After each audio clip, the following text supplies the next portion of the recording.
The fortress gate creaked open, and Leora Vance stepped into a world that should have crushed her. She was nobody, a translator with ink-stained fingers and a worn travel cloak. But as her boots touched the ancient stone courtyard, something impossible happened. One by one, the warriors stopped, turned, and bowed their heads. Not in mockery, not in greeting, in submission. To a woman they'd never met, a woman who shouldn't matter at all. High above, a scarred alpha leader named Kyle Drake gripped the balcony rail until stone cracked beneath his fingers. He knew exactly what this meant, and it terrified him. Stay until the end to see how one woman's arrival shatters an entire fortress. Like this video if you're ready for a story about fate, fear, and the courage to choose. Drop your city in the comments. Let's see where everyone's watching from. The Northern Road had tried to kill Leora 3 times before she ever reached the fortress. First, the bridge over the Kale River had collapsed 2 days before her arrival. She'd had to wade through chest-deep freezing water, manuscripts wrapped in oilcloth and held above her head like sacred relics.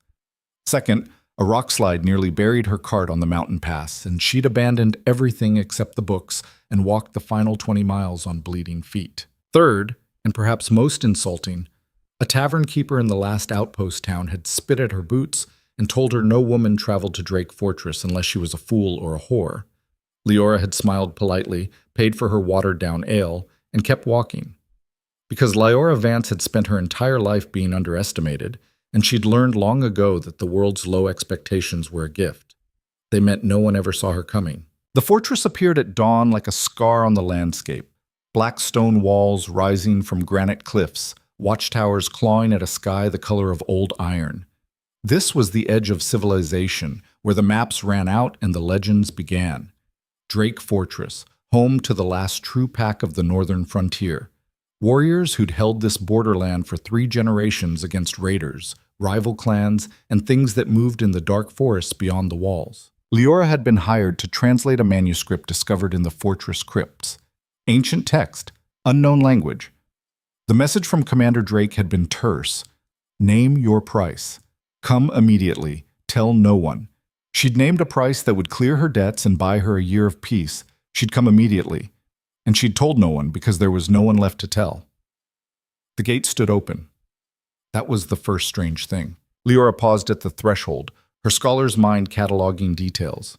Frontier fortresses never left their gates open. Not at dawn.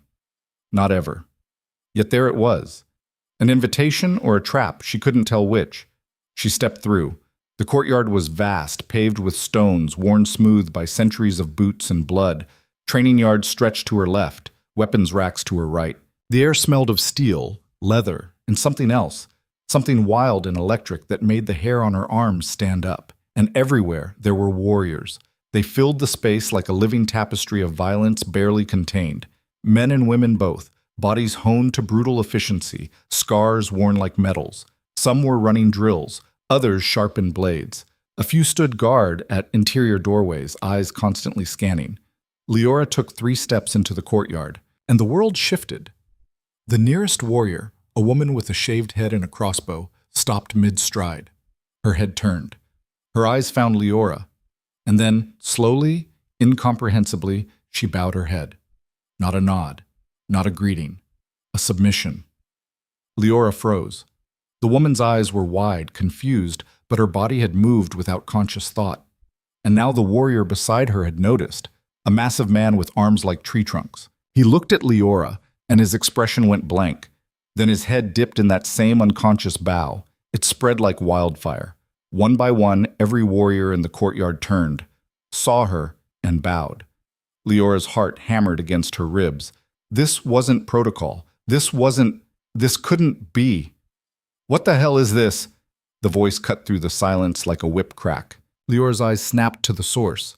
A cluster of older warriors near the main keep, their faces twisted with suspicion and anger.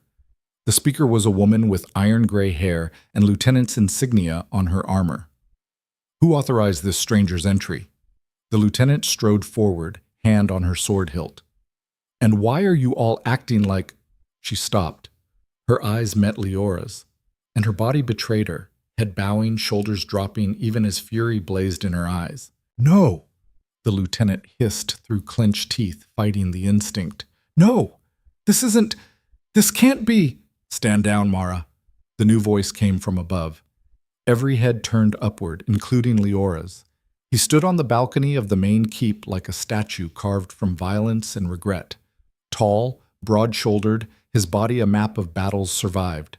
Dark hair shot through with silver, eyes the color of winter storms. A scar ran from his left temple to his jaw, the kind of wound that should have killed him. Kael Drake, the Alpha of Drake Fortress. Even from this distance, Leora felt the weight of his presence like a physical force. This was a man who'd been broken and rebuilt from harder materials. A man who commanded not through charisma, but through the absolute certainty that he would burn the world before he let it take anything else from him. His eyes locked on Leora, and something passed between them. Recognition without understanding, collision without impact. The air itself seemed to thicken. Kael's hands gripped the stone balcony rail. Leora heard it crack. "Mara," he said, his voice perfectly controlled, perfectly empty. "Escort our guest to the archive. Make sure she has everything she needs." "Commander, this is—" "Now, Lieutenant." Mara's jaw clenched, but she snapped a salute. "Yes, sir." Kael turned and disappeared into the keep without another word, moving like a man walking away from a burning building. Leora stood in the center of the courtyard, surrounded by warriors who couldn't explain why they'd bowed, watched by eyes that held suspicion and confusion in equal measure. And she knew, with absolute certainty, that she'd just stepped into something far more dangerous than an academic translation job. The archive was a stone chamber deep in the heart of the fortress, lit by narrow windows and oil lamps. Shelves lined the walls, packed with documents, maps, and artifacts from 3 generations of frontier warfare. At the center of the room, on a table of black wood, lay the manuscript. Lieutenant Mara had escorted Leora in silence, her spine rigid with barely controlled rage. Now she stood by the door, arms crossed, radiating hostility. "The commander wants this translated by week's end," Mara said flatly. "You'll be given quarters, meals, and access to any reference materials you need. But you don't leave this wing without escort. You don't speak to the warriors, and you sure as hell don't pull whatever that was in the courtyard again."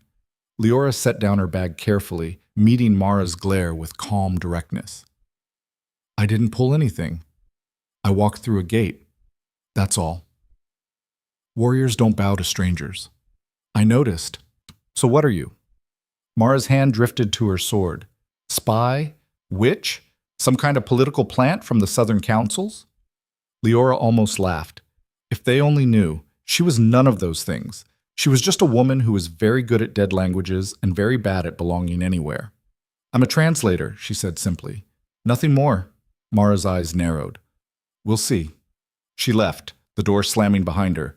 Leora released a breath she hadn't known she was holding. Her hands were shaking, adrenaline, fear, and something else she couldn't name, that feeling in the courtyard, that pull.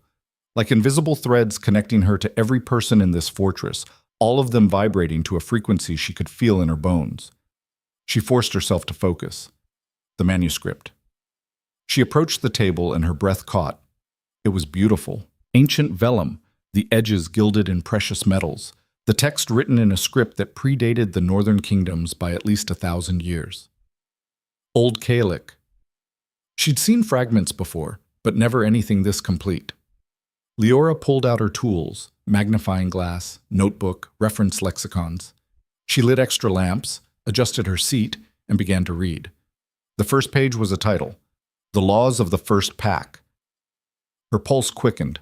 Pack law. This wasn't just history. This was sacred text for the warrior clans, the kind of document that could rewrite understanding of their entire culture. She turned the page. Before the walls, before the kingdoms, before the word was law, there was the bond. And the bond was blood, spirit, and fate woven into one. Leora's pen scratched across her notebook, translating as she read. An alpha leads not by strength alone, but by the bond that ties the pack to them, and them to the pack. This bond is forged in battle, in trust, in the shared survival of the hunt. Standard pack philosophy. She'd read similar texts, but then the next passage made her stop. Yet there is one bond that transcends all others, one connection that cannot be forged, only recognized. The Alpha and their destined one, The mate whose presence completes the bond across the entire pack. Leora's pen hovered over the page. When the destined one enters the Alpha's domain, the pack will know them before the Alpha speaks their name. They will feel the pull, instinctive, undeniable, written into the very fabric of their shared bond. They will bow, not in submission to the stranger, but in recognition of what they represent, the missing piece of their Alpha's soul. The pen fell from Leora's fingers. No, that wasn't... She read it again. And again. The courtyard, the bowing, the way every single warrior had reacted to her presence. The bond will remain incomplete until the Alpha claims their mate. And if they refuse, if fear or pride prevents the naming, both will suffer. The Alpha will grow colder, harder, more isolated. The mate will feel the pull with increasing intensity, a longing that cannot be reasoned away. And the pack will sense the fracture, the incompleteness, like a wound that will not heal. Leora stood up so fast her chair crashed backward. This couldn't be real. This had to be metaphor, mythology, ancient superstition dressed up as law. But the warriors in the courtyard hadn't been following mythology. They'd been following instinct. The door opened. Leora spun, heart pounding. Kyle Drake stood in the doorway. He'd changed from his battle gear into simpler clothes, dark shirt, worn trousers, boots, but he still carried violence like a second skin. His storm gray eyes found hers, and Leora felt that pull again, stronger now, like a rope tied around her chest and yanked tight. "You've read it," he said. Not a question. Leora's voice came out steadier than she felt. "Some of it. Then you know what happened in the courtyard." "I know what this manuscript claims happened. That doesn't make it true." Kale stepped into the room, and Leora fought the urge to step back. He moved like a predator, controlled, efficient, every motion containing the potential for explosion. "I've led this pack for 8 years," he said quietly. "I've seen warriors bond, seen partnerships form, seen loyalty that would make lesser men weep. But I have never, not once, seen what happened when you walked through that gate. Maybe they were just... Don't." The word was soft but absolute. "Don't insult us both by pretending you didn't feel it too." Leora's hands clenched at her sides. "Even if it's real, even if this bond exists, it doesn't mean anything. I came here to do a job. I'll translate your manuscript, take my payment, and leave. What your warriors feel or don't feel isn't my concern." Kale's laugh was bitter. "You think it's that simple?" "I think I get to choose what concerns me." "And if you're wrong?" He moved closer, and the air between them crackled. "If this bond is real, if it ties you to me and me to them, if refusing it means slowly destroying everyone in this fortress, do you still get to walk away?" Leora lifted her chin. "I didn't ask for this. I didn't choose it. So yes, I get to walk away." For a long moment, Kyle just looked at her. Then something shifted in his expression, a flash of pain quickly buried. "You're right," he said. "You didn't choose it. Neither did I." He turned toward the door. "Kale, Commander Drake." He stopped but didn't turn around. Leora's voice softened despite herself. "What happened to you? Why are you so afraid of this?" His shoulders tensed. When he spoke, his voice was hollow. "Because I've already lost one mate, and I won't survive losing another." He left, and Leora stood alone in the archive, surrounded by ancient laws and impossible truths, her heart pounding with questions she wasn't sure she wanted answered. The next 3 days passed in a strange, tense rhythm. Leora worked in the archive from dawn until long after dark, translating page after page of the manuscript. The text revealed a complex theology of pack bonds, the way warriors connected to their alpha, the way alphas connected to the land, the sacred responsibility of leadership, and woven through it all, the thread of the destined mate. The text described it in poetic, almost mystical terms. 2 souls made to fit together, a bond that strengthened the alpha, and through them, the entire pack. But also a vulnerability, because if the mate was lost, the alpha would be broken in ways that couldn't be healed. Leora tried to stay clinical, to treat it as academic research. But every time she left the archive, escorted by Mara or another stone-faced lieutenant, she felt it. The pull. Warriors would turn as she passed, their expressions confused, drawn. Some would bow their heads unconsciously. Others would watch her with suspicion or resentment. And everywhere, she felt Kael's absence like a wound. He was avoiding her. She knew it. The fortress was large, but not large enough to explain why their paths never crossed. He'd assigned Mara to handle all communication, to answer Leora's questions about pack structure and customs. But Mara answered in clipped sentences, her hostility barely contained. On the third night, Leora couldn't take it anymore. She'd been given quarters in the East Wing, a small but comfortable room with a narrow window overlooking the training yards. She couldn't sleep. Her mind churned with fragments of text, warrior reactions, and the memory of Kael's pain when he'd spoken of losing a mate. She needed air. Leora slipped out of her room, navigating the dark corridors by memory and moonlight. The fortress was quieter at night, but never silent. Guards moved on their rotations, voices murmured from the barracks, the wind howled through the battlements. She found a door to the outer wall and climbed the stone steps to the ramparts. The night sky stretched infinite above her, stars scattered like broken glass.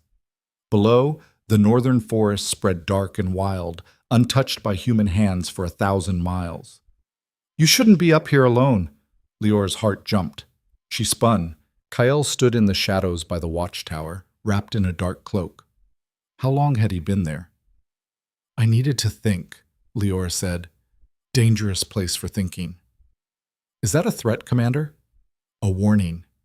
He moved forward into the moonlight, and Leora saw the exhaustion etched into his face.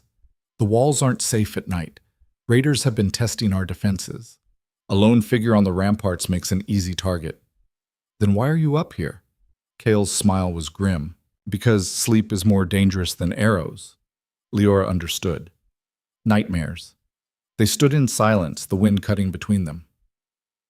"I've been reading about her," Leora said quietly. "Your first mate. The text mentions historical precedents, alphas who bonded and lost their partners. The aftermath." Kael's jaw tightened. "The manuscript doesn't know everything. It says the bond can kill both if one dies, that the alpha is supposed to die too." "Yes."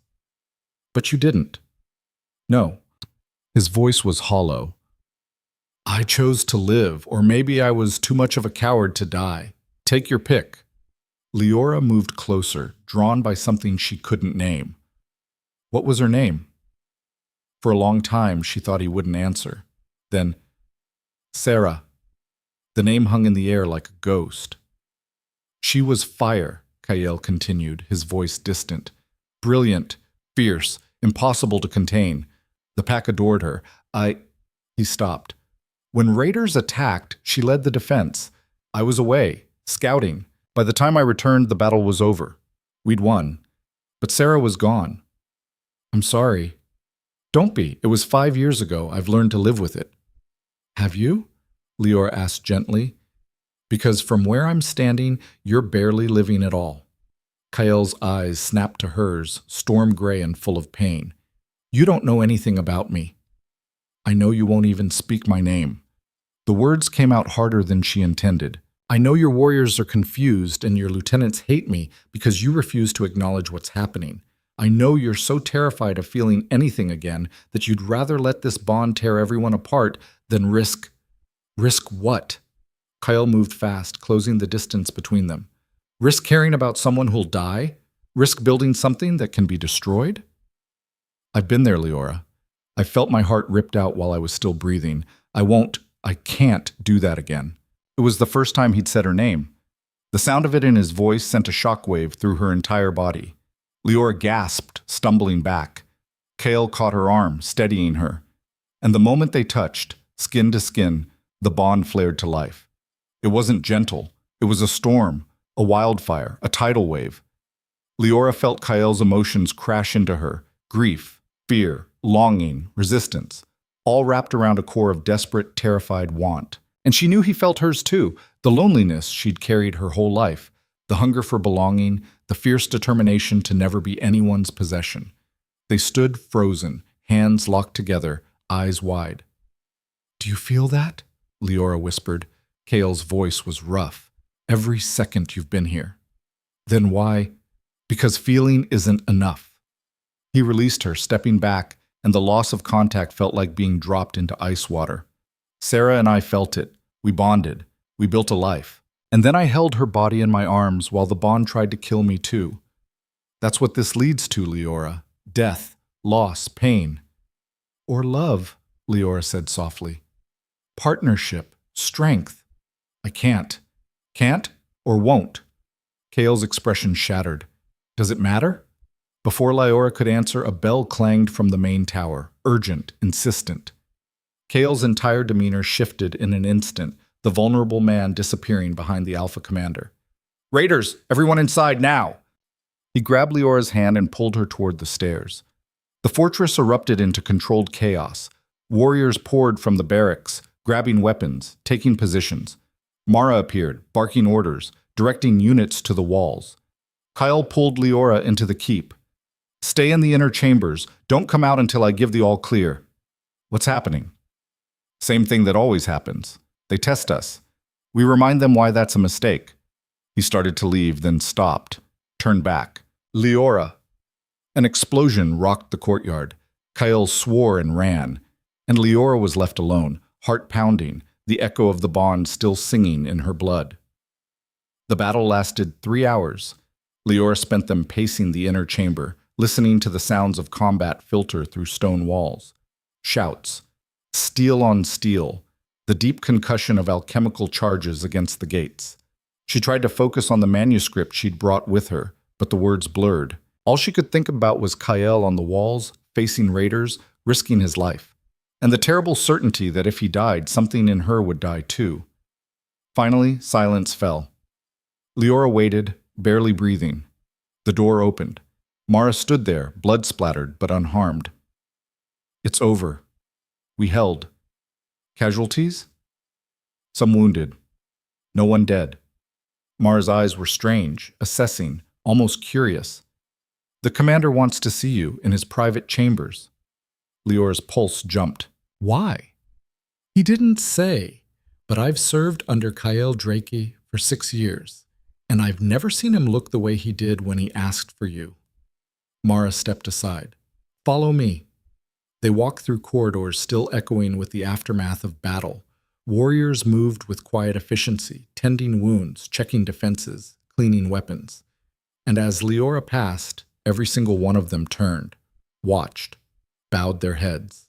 But now there was something different in their eyes. Not confusion, understanding. Mara stopped at a heavy wooden door. He's inside. She left without another word. Leora knocked. Come in. She entered a chamber that was Spartan, functional, a warrior's space. Maps covered the walls.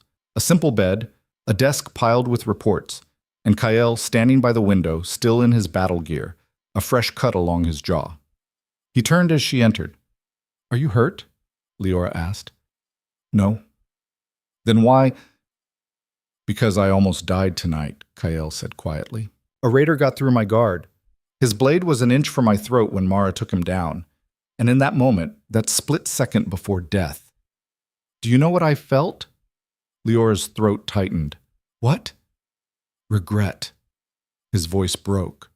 Not for the battles I'd never fight, not for the fortress I'd leave behind, but because I'd never said your name in front of the pack. Because I'd let fear turn me into a coward. Because I was about to die without ever telling you that the moment you walked through that gate, my world shifted on its axis. Tears burned Leora's eyes. Kyle, I don't know if I can survive losing you, he said, but I know I can't survive never choosing you. The manuscript is right. This bond, it's real. And it's destroying me from the inside out, trying to complete itself. Leora crossed the room, stood before him. Then complete it. It's not that simple. The text says, I know what the text says. She lifted her hand, letting it hover near his face. It says you have to choose me in front of the pack. You have to name me, claim me, make it real and public and undeniable. Yes. And you're terrified. Yes. Good. Leora's voice was fierce. Be terrified. Feel it. And then do it anyway. Because I'm not Sarah. I'm not going to be a ghost you carry. I'm here. I'm real. And I'm choosing you too. But I need you to choose me, Not because fate says so, not because a manuscript demands it, because you want to. Kael's hand came up, cupping her face. His touch sent electricity racing through her. I want to, I'm just afraid, Leora finished. I know, so am I. But fear doesn't get to win this time. She pulled his face down and kissed him. The bond exploded between them like a supernova. Leora felt Kael's entire being rush into her, all his pain, his strength, his desperate longing, and she gave him everything back. The kiss deepened, became something wild and claiming, a promise written in fire. When they finally broke apart, both breathing hard, Kael rested his forehead against hers. Tomorrow, he whispered, before the entire council, I'll name you. And I'll stand beside you, Leora said, as your equal, not your possession. Always as equals. They stayed like that, wrapped in each other, the bond singing between them like a living thing. And outside in the fortress beyond, every warrior felt it, the completion beginning, the fracture starting to heal. The missing piece had been found. Now it just had to be claimed. Dawn broke cold and merciless over Drake Fortress, the kind of morning that felt like a warning. Leora stood at her window watching the courtyard fill with warriors, her heart a drum against her ribs. Today. Kael would name her today, before the council, before the entire pack. She should have felt relief. Instead, she felt the weight of 100 hostile eyes that hadn't even found her yet. A sharp knock interrupted her thoughts. The door opened before she could answer. Mara stood there, her expression carved from ice. The council convenes in 1 hour, Mara said flatly. The commander requests your presence in the war room first. There are complications. Leora's stomach dropped. What kind of complications? The kind that happen when you disrupt 3 generations of tradition overnight. Mara's jaw tightened.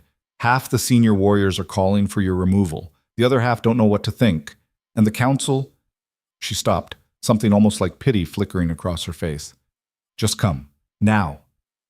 They moved through corridors that felt different in daylight, harder, less forgiving. Warriors stopped to watch Leora pass, their expressions ranging from curiosity to outright hostility. Someone spat as she walked by. Mara's hand went to her sword, but Leora touched her arm. Don't. It'll only make things worse. They have no right. They have every right to be angry, Leora said quietly.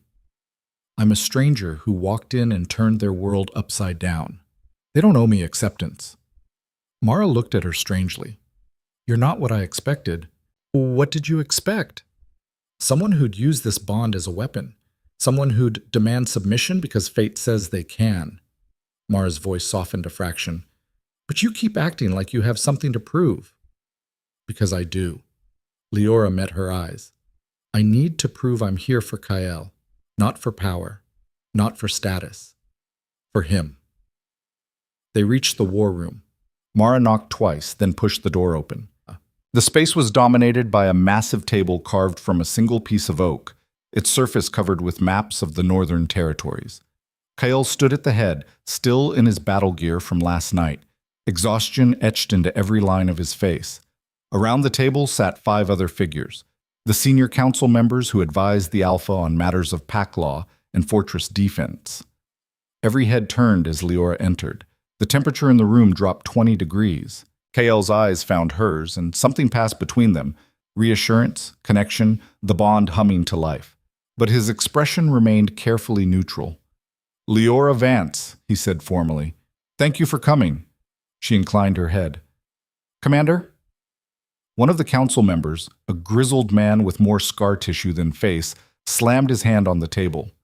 Enough of this dance, Kael. We all know why we're here. The question is whether you've lost your mind or just your spine. Careful, Torvin. Kael's voice went dangerously quiet. Careful? You want me to be careful? Torvin stood, his chair scraping back.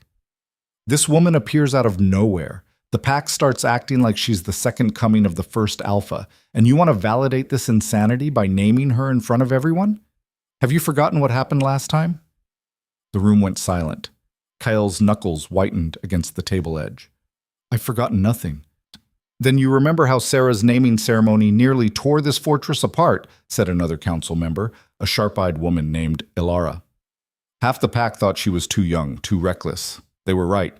She got herself killed and almost took you with her. Sarah died defending this fortress, Kael said, his voice like gravel. Show some respect. I respected her plenty when she was alive, Torvin shot back. But respect doesn't change facts. She was a liability. And this one, he jabbed a finger at Leora, is worse. At least Sarah grew up in pack culture. This translator has no training, no combat skills, no understanding of our ways. She's dead weight. Leora felt the words like physical blows, but she kept her expression neutral. She'd heard worse. She'd survived worse. The Bond doesn't care about combat skills, Kael said. The Bond is a fairy tale for children, Torvin spat. You're using ancient superstition to justify a political disaster. Half the warriors already resent her. The other half are confused. If you name her, you'll fracture this pack right down the middle. Then what do you suggest? Kael's voice was deceptively calm. I ignore the Bond? Pretend it isn't tearing me apart from the inside? Watch my warriors struggle with instincts they can't explain because I'm too afraid to acknowledge the truth? Alara leaned forward, her voice measured. We suggest a trial period. Let her prove herself. Let the pack learn to accept her naturally, without the pressure of an official naming. If she's truly meant to be here, time will reveal it. And if I refuse? Then you're not thinking like an alpha, Alara said. You're thinking like a man who's lonely, and lonely men make catastrophic decisions. The Bond flared in Leora's chest. She felt Kael's rage spike, felt him fighting to control it. She stepped forward before she could think better of it. May I speak? Every eye turned to her. The hostility was a physical weight. Kael nodded slowly. The floor is yours. Leora took a breath, choosing her words carefully. You're right to question me, all of you. I walked into your home, disrupted your order, and I've given you no reason to trust me except biology and ancient text. That's not enough. It shouldn't be enough. Torvin's eyebrows rose. At least she's honest. But here's what I know, Leora continued. That manuscript I'm translating, it's not just history, it's a warning. The first pack nearly destroyed itself because they didn't understand the bond between alpha and mate. They tried to control it, legislate it, force it into shapes that made sense to them. And they failed. Because the bond isn't about control, it's about completion. Pretty words, Alara said, but words don't defend walls. No, they don't. Leora met her gaze steadily. So give me a chance to prove I'm more than words. Whatever trial you want, whatever test, I'll submit to it. But don't ask Kael to deny what we both know is true. Don't ask him to live half a life because you're afraid. Afraid? Torvin's laugh was bitter. Girl, fear is the only thing keeping us alive out here. This fortress exists on a knife's edge. One wrong decision, one moment of weakness, and raiders will sweep through here like a plague. We can't afford sentiment. We can't afford... The door slammed open. A young warrior stumbled in, blood streaming from a gash on his temple. Commander, the southern watchtower. Raiders breached the outer perimeter. They're not retreating. He gasped for air. They're setting up siege equipment. The room exploded into motion. Kael was already moving, barking orders. Mara, get units to the southern wall. Torvin, check our ammunition stores. Alara, coordinate evacuation of non-combatants to the inner keep. He turned to Leora. You need to... I'm going to the archive, she said. If this is a siege, you'll need every advantage. There might be something in the manuscript about defensive strategies the first pack used. Kael's eyes searched hers. Stay safe. You too. He wanted to say more. She could feel it through the bond, but duty pulled him away. The council scattered, each to their tasks, leaving Leora alone in the war room. She ran. The archive was chaos when she arrived. Scrolls had been knocked from shelves, whether from last night's explosions or this morning's panic, she couldn't tell. The manuscript sat undisturbed on the table, and Leora threw herself into it with desperate focus. She'd been translating chronologically, but now she skipped ahead, looking for anything about warfare, defense, siege tactics. Her fingers flew across pages, eyes scanning ancient script. There. A section titled The Bond in Battle. When the Alpha and their mate stand together in defense of the pack, The bond amplifies. What was individual strength becomes unified force. The pack draws power not from the alpha alone, but from the completion the mate represents. This is why enemies target the mate first. Severing the bond cripples the alpha and shatters pack morale. Leora's blood went cold. They weren't just attacking the fortress, they were attacking her. Or they would be, once they realized she existed. She kept reading, faster now. Protection of the mate is paramount, yet the mate who hides while the pack fights will never earn respect. The mate must prove themselves, not through combat necessarily, but through courage, through willingness to stand in the fire alongside their alpha. A distant explosion shook the archive. Dust rained from the ceiling. Leora made a decision. She grabbed the manuscript, wrapped it in oilcloth, and ran toward the sounds of battle. The courtyard was controlled chaos. Warriors moved in practiced formations, carrying supplies to the walls, tending wounded, reinforcing gates. Leora wove through them, following the sounds of combat to the southern ramparts. She climbed the stone stairs, emerging onto a wall that overlooked a nightmare. The raiders had brought a small army, at least 200 fighters, maybe more. They'd erected siege towers during the night, and now those towers crept toward the walls like metal beasts. Archers filled the air with arrows. Alchemical bombs exploded against stone. And at the center of the wall, directing the defense, stood Kael. He moved like violence incarnate, calling orders, repositioning warriors, personally manning a ballista that sent massive bolts into the siege towers. Sweat and blood streaked his face. His eyes blazed with fierce concentration. Leora started toward him. Mara intercepted her, grabbing her arm. "Are you insane? Get back to the keep." "I found something," Leora said, holding up the manuscript. "Information that might help." "This isn't the time for—" An arrow hissed past, so close Leora felt the wind of its passage. Mara shoved her down, and they both hit the stone hard. "Stay down!" Mara screamed, but Leora had already seen it. The siege tower closest to their position had reached the wall. Raiders were pouring across the bridge, overwhelming the defenders. Kael was cutting his way toward them, but he was too far away. The warriors would be slaughtered. Leora did something incredibly stupid. She stood up, manuscript still clutched to her chest, and screamed with everything she had. "Stand together! The bond makes you stronger!" Her voice shouldn't have carried over the chaos, but it did, because the bond carried it for her. Every warrior on the wall felt it, a pulse of energy, of connection, of something deeper than words. They turned, saw her standing there, and something shifted in their eyes. Recognition, understanding, and then they fought like they'd never fought before. Mara moved with impossible speed, her blade a silver blur. The warrior beside her, a man Leora had seen bow in the courtyard days ago, fought with renewed ferocity. All along the wall, defenders rallied, pushing back the raiders with synchronized precision. The bond was amplifying them. Kael reached Leora's position, his eyes wild. "What did you do?" "What the manuscript said would happen." Leora's voice shook. "The bond works both ways. When I call to them, they feel it. They respond. You could have been killed. So could you." She grabbed his arm, feeling the bond surge between them. "Listen to me. The raiders know about pack dynamics. They'll target me once they realize what I am. We can't let that happen." Kael's expression went savage. "They won't get near you. That's not the point. The point is—" Another explosion cut her off. Part of the wall crumbled 20 feet away. "The point is, we use this. The bond. We stop fighting it, and we use it." "How?" Leora's mind raced, piecing together fragments of text, observed pack behavior, and desperate intuition. "Name me, now, in front of everyone. Make the bond complete. The manuscript says it'll amplify exponentially when the alpha publicly claims their mate. Your warriors will fight harder, heal faster, think clearer. We need every advantage. The council will—" "Damn the council!" Leora's voice cracked. "This is war, Kael, and we're losing. You want to save your pack? Then choose me. Right now. In the middle of this nightmare, prove to everyone that you're not afraid anymore."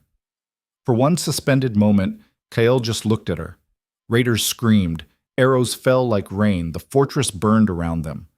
And he smiled, fierce and wild and completely unafraid. "You're insane," he said. Probably. And brilliant. Definitely.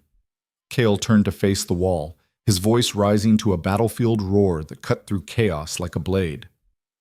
Warriors of Drake, hear me! Every head turned. The fighting didn't stop, but attention shifted. Kale pulled Leora close, his arm around her shoulders, claiming her before the entire pack.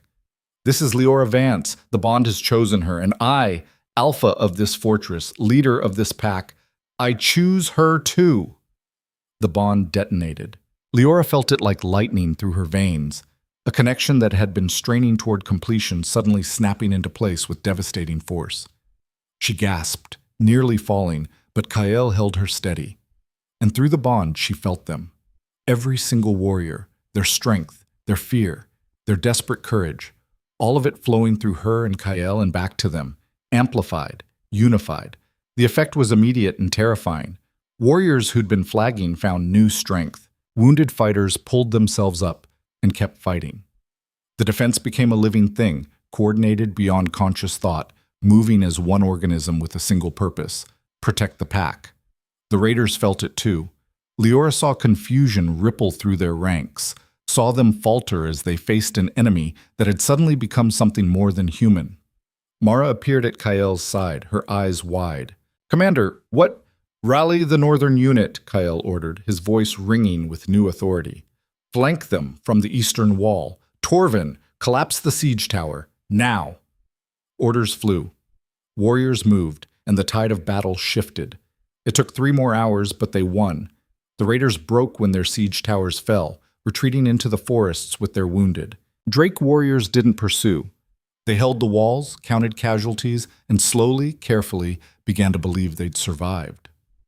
Leora sat on the ramparts, her back against cold stone, the manuscript somehow still clutched in her arms. She was shaking, adrenaline crash, exhaustion, the overwhelming aftermath of the bond's completion. Kael found her there as the sun reached its zenith. He sank down beside her, close enough that their shoulders touched. Neither spoke for a long moment. "That was the stupidest thing I've ever seen anyone do," he finally said. "Standing up or making you name me in the middle of a battle?" "Both." "Did it work?" Kael's laugh was ragged. "We're alive. They're retreating. The pack is more unified than I've seen in years, so yes, it worked." He turned to look at her, and the intensity in his eyes stole her breath. "You're terrifying. You know that? I'm a translator. You're a force of nature." Leora leaned her head against his shoulder, feeling the bond hum contentedly between them. "What happens now?" "Now," Kael's voice went grim, "now we face the council. Because naming you in battle might have saved the fortress, but half of them are still going to want your head for forcing my hand." "Let them try." Leora surprised herself with the steel in her voice. "I didn't come this far to back down now." Kael pressed a kiss to her temple. "That's my mate." The word sent warmth cascading through her. Mate. Not just a title. A truth. They sat together as the fortress slowly settled, wounded tended, walls reinforced, the rhythm of survival reasserting itself. Warriors passed by, and now their bows were different, not confused instinct, but conscious respect. Some even nodded to Leora directly, but not all.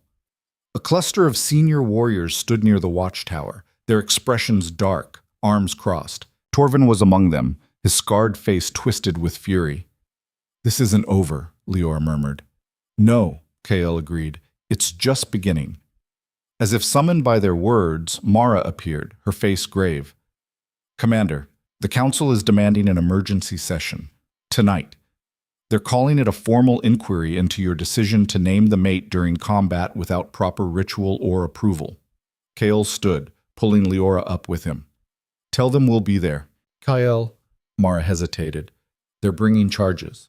Violation of pack law. Endangering the fortress through reckless behavior. They're talking about—" She stopped, but the unspoken word hung in the air. Removal. They were going to try to remove Kael from command. Leora's hand found his, fingers lacing together. "Then we'll face them together." "You don't have to." "Yes, I do." She met his eyes. "We're bonded now, completely.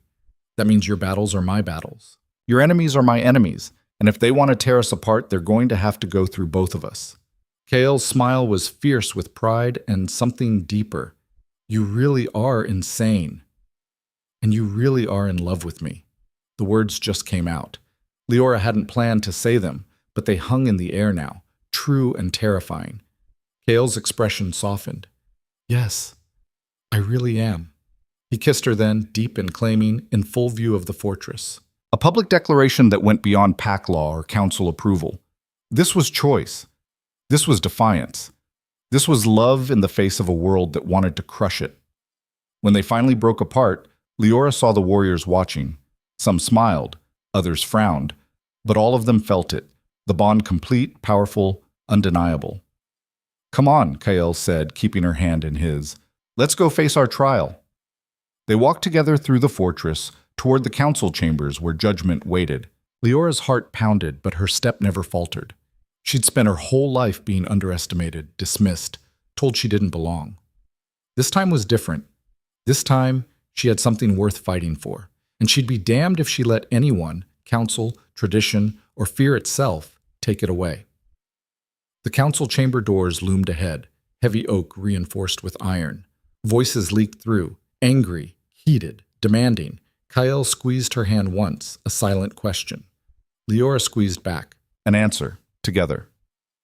They pushed open the doors and stepped into the fire.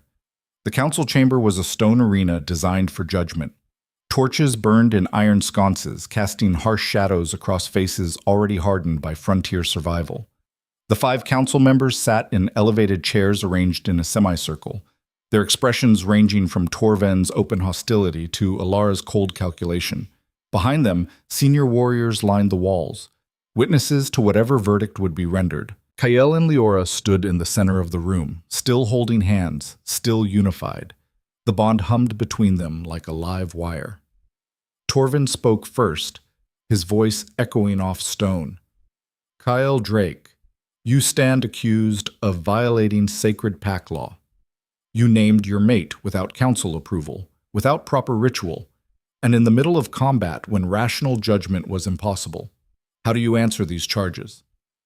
Guilty, Kael said calmly, on all counts. A murmur rippled through the room. Leora's fingers tightened on his, but she said nothing. Alara leaned forward.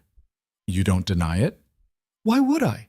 Everything Torven said is true. I named Leora during battle. I didn't seek approval. I didn't follow ritual. Kael's voice hardened. I also saved this fortress.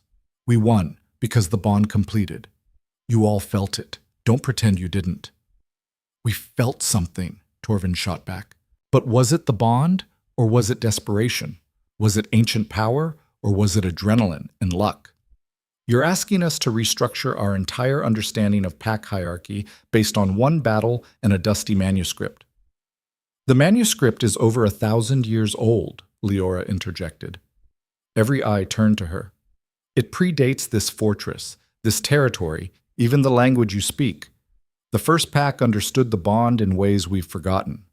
What happened on those walls wasn't luck. It was biology, chemistry, the same force that makes wolves hunt in coordinated packs, but amplified through human consciousness. Pretty theory, said a third council member, a lean woman named Vesra. But theories don't prove innocence.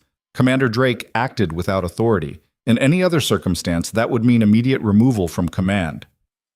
Then remove me, Kael said flatly.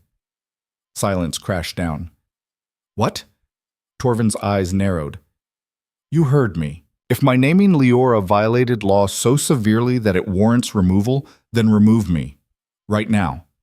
Publicly. Kael's voice was steel wrapped in ice. But know this. The moment you do, the bond fractures. Every warrior who felt that surge of strength today will feel its absence tomorrow. You'll have your precious traditions, and you'll have a weakened pack facing enemies who've already tasted our blood. You're threatening us? Vesra demanded.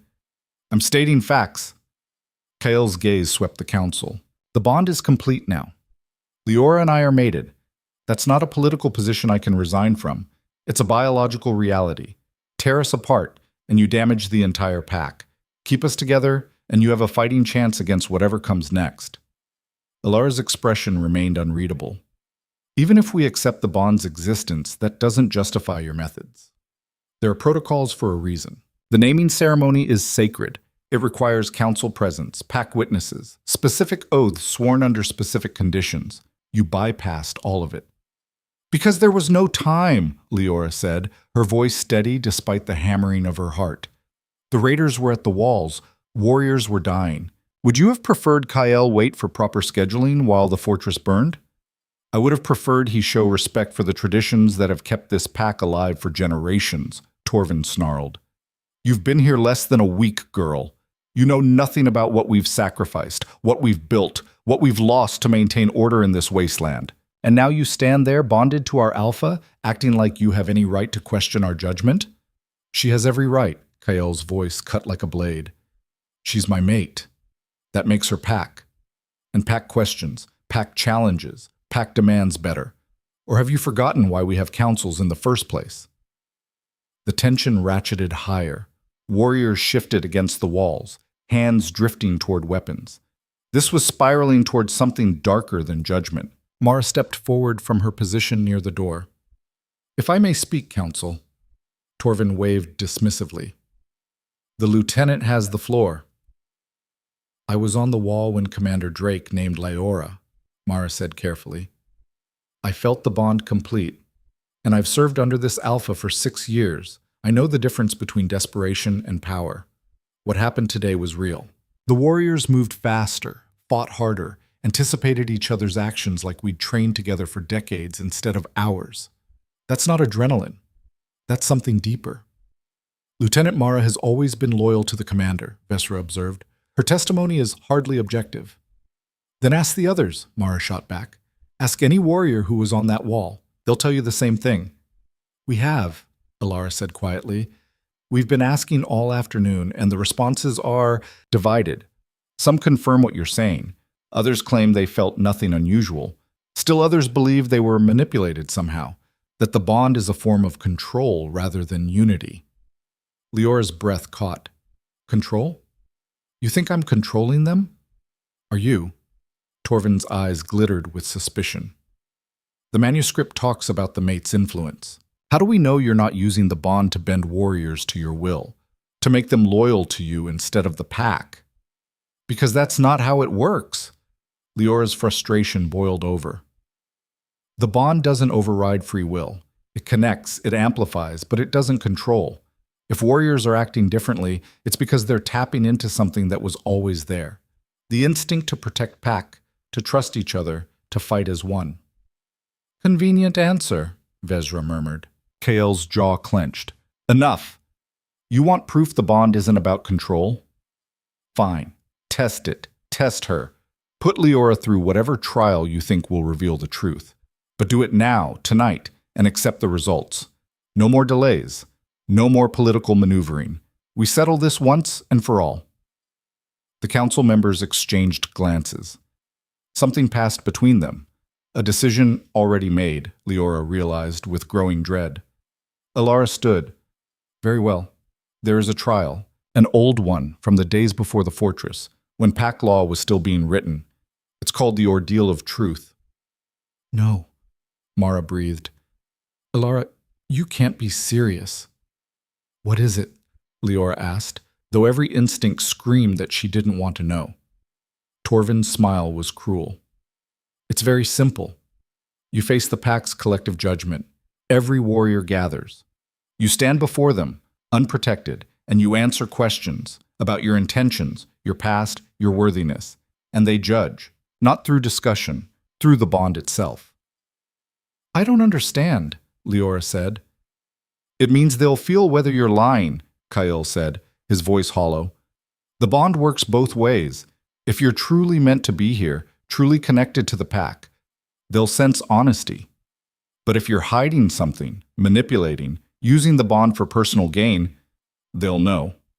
And they'll reject you. And if they reject her? Leora asked, though she already knew. Alara's expression was granite. Then the bond breaks. Completely. Permanently. You'll be cast out of the fortress, and Commander Drake will be left to rebuild what remains of his connection to the pack. That could kill them both, Mara protested. You've read the texts. Forcibly breaking a completed bond is a risk, Torvin finished, but so is allowing a false mate to corrupt pack unity. This is the only way to know for certain. Leora's mind raced.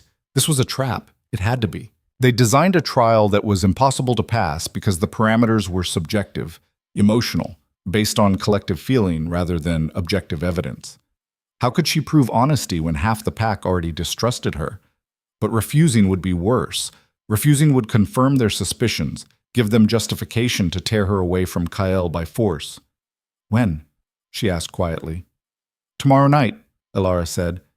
At moonrise.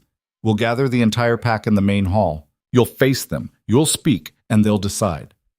Kael stepped forward, his voice vibrating with suppressed rage. This is execution dressed as trial. You're asking her to prove a negative, to prove she's not manipulating people by standing in front of people who've already decided she's a threat. Then she'll have to be very convincing, Torvin said coldly. Or very honest. If she's truly your mate, truly meant to be here, the pack will recognize it. If not, he shrugged, then we've saved ourselves from a dangerous mistake. And if I refuse? Leora asked. If I just leave now, voluntarily? The bond is complete, Elara said. Leaving won't break it cleanly. You'll both suffer, and the pack will remain fractured. The only way forward is through. Leora looked at Kael. His expression was devastated. He'd led her into this, brought her to a fortress that now demanded she prove her soul in front of a hostile jury. But beneath the devastation, she saw determination. We'll do it, Leora said. We'll do it, she repeated, squeezing his hand. Because they're right. We need to settle this. And if facing their judgment is the only way to prove I belong here, then that's what I'll do. Kael looked at her like he was memorizing her face. You don't have to. Yes, I do. For you. For us. For whatever future we're trying to build. She turned to the council. Tomorrow night, moonrise. I'll be there. Elara inclined her head. Then we're adjourned. Commander, you and your mate should rest. You'll need your strength. The council filed out, followed by the senior warriors. Mara lingered near the door, her expression conflicted. I'm sorry, she said quietly. I tried to argue against this, but I was outvoted. The old guard, they're terrified of change, and you represent the biggest change this fortress has seen in decades. I know, Leora said. Thank you for trying. After Mara left, Kael and Leora stood alone in the empty chamber. The torches burned lower, shadows lengthening. I should never have brought you here, Kael said, his voice breaking. I should have ignored the manuscript, found another translator, kept you safe from all of this. Then we never would have bonded, never would have known what this feels like. Leora pulled him closer. I don't regret coming here. Whatever happens tomorrow, I don't regret this. They held each other in the dying light, the bond singing between them like a desperate prayer. Tomorrow night, everything would change. But tonight, they still had each other. The day passed in agonizing slowness. Kael tried to maintain normal command functions, but the fortress felt different, charged with anticipation and dread. Warriors watched Leora with new intensity, some curious, others openly hostile. Word of the ordeal had spread, and everyone knew what was coming. Leora spent the day in the archive, searching the manuscript for anything that might help her survive tomorrow night. She found references to similar trials in the first pack's history, moments when a mate's worthiness was questioned, when the collective will of the pack had to be satisfied before the bond could be fully accepted. Most of those trials had ended in rejection. The mates had been cast out, the bonds broken, and the alphas had never fully recovered. Some had died within months. Others had lingered for years, hollow shells leading packs that no longer fully trusted them. Leora closed the manuscript, her hands shaking. She was going to fail. The odds were impossible. How could she stand before hundreds of warriors and convince them of her sincerity when they'd already decided she was a threat? You're spiraling. She looked up. Mara stood in the doorway, arms crossed, but her expression was softer than usual. Can you blame me? No. Mara crossed to the table, looking down at the open manuscript. But spiraling won't help. The ordeal isn't about logic, it's about connection, about whether your bond with Kael is strong enough to override their fear. So I just stand there and hope they feel something? You stand there and tell them the truth, Mara said. Not about ancient texts or pack theory. About why you're really here, about what you feel when you look at him. About what you're willing to sacrifice for this bond. Leora met her eyes. You believe me now. Why? Mara was quiet for a moment. Because I saw what happened on the wall. I felt what you did to us. That surge of unity, of purpose. And I've been watching Kyle since Sarah died. He's been a ghost for 5 years. But when he looks at you, she paused. He's alive again. That's not manipulation, that's love. And despite what the old guard thinks, love is worth protecting. But tears burned Leora's eyes. Thank you. Don't thank me yet. Survive tomorrow. Then we'll talk. Mara turned to leave, then stopped. One more thing. The ordeal. It's going to hurt. When the pack judges you, when their collective emotion hits through the bond, it'll feel like being torn apart. Don't fight it. Let them in. Let them feel everything. That's the only way they'll know you're real. She left. Leora sat alone with the manuscript and the terrifying certainty that tomorrow night she would be stripped bare before hundreds of strangers. No armor, no defenses, just her truth against their fear. And truth had never been enough before. Night fell. Kale found her still in the archive, surrounded by books and notes, her eyes red from reading and crying. Come on, he said gently. You need to sleep. I can't. I need to find something, anything that might... Leora.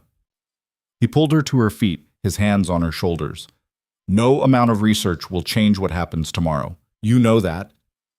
Then what am I supposed to do? Just accept that they're going to tear us apart? You're supposed to trust the bond. His voice was fierce. Trust that what we have is real enough, strong enough, that they'll feel it even through their fear. Trust that you're exactly who you're supposed to be. What if I'm not? The words came out broken. What if I'm just a translator who got lucky? What if the bond made a mistake?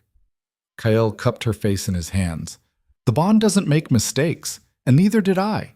You are brave, brilliant, and stronger than you know.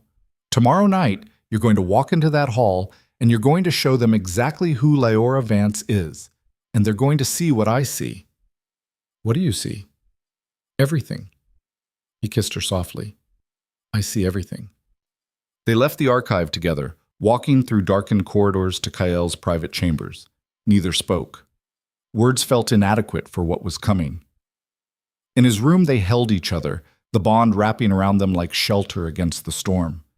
Leora memorized the feeling, his heartbeat against her cheek, his arms steady around her, the absolute certainty that in this moment they were complete.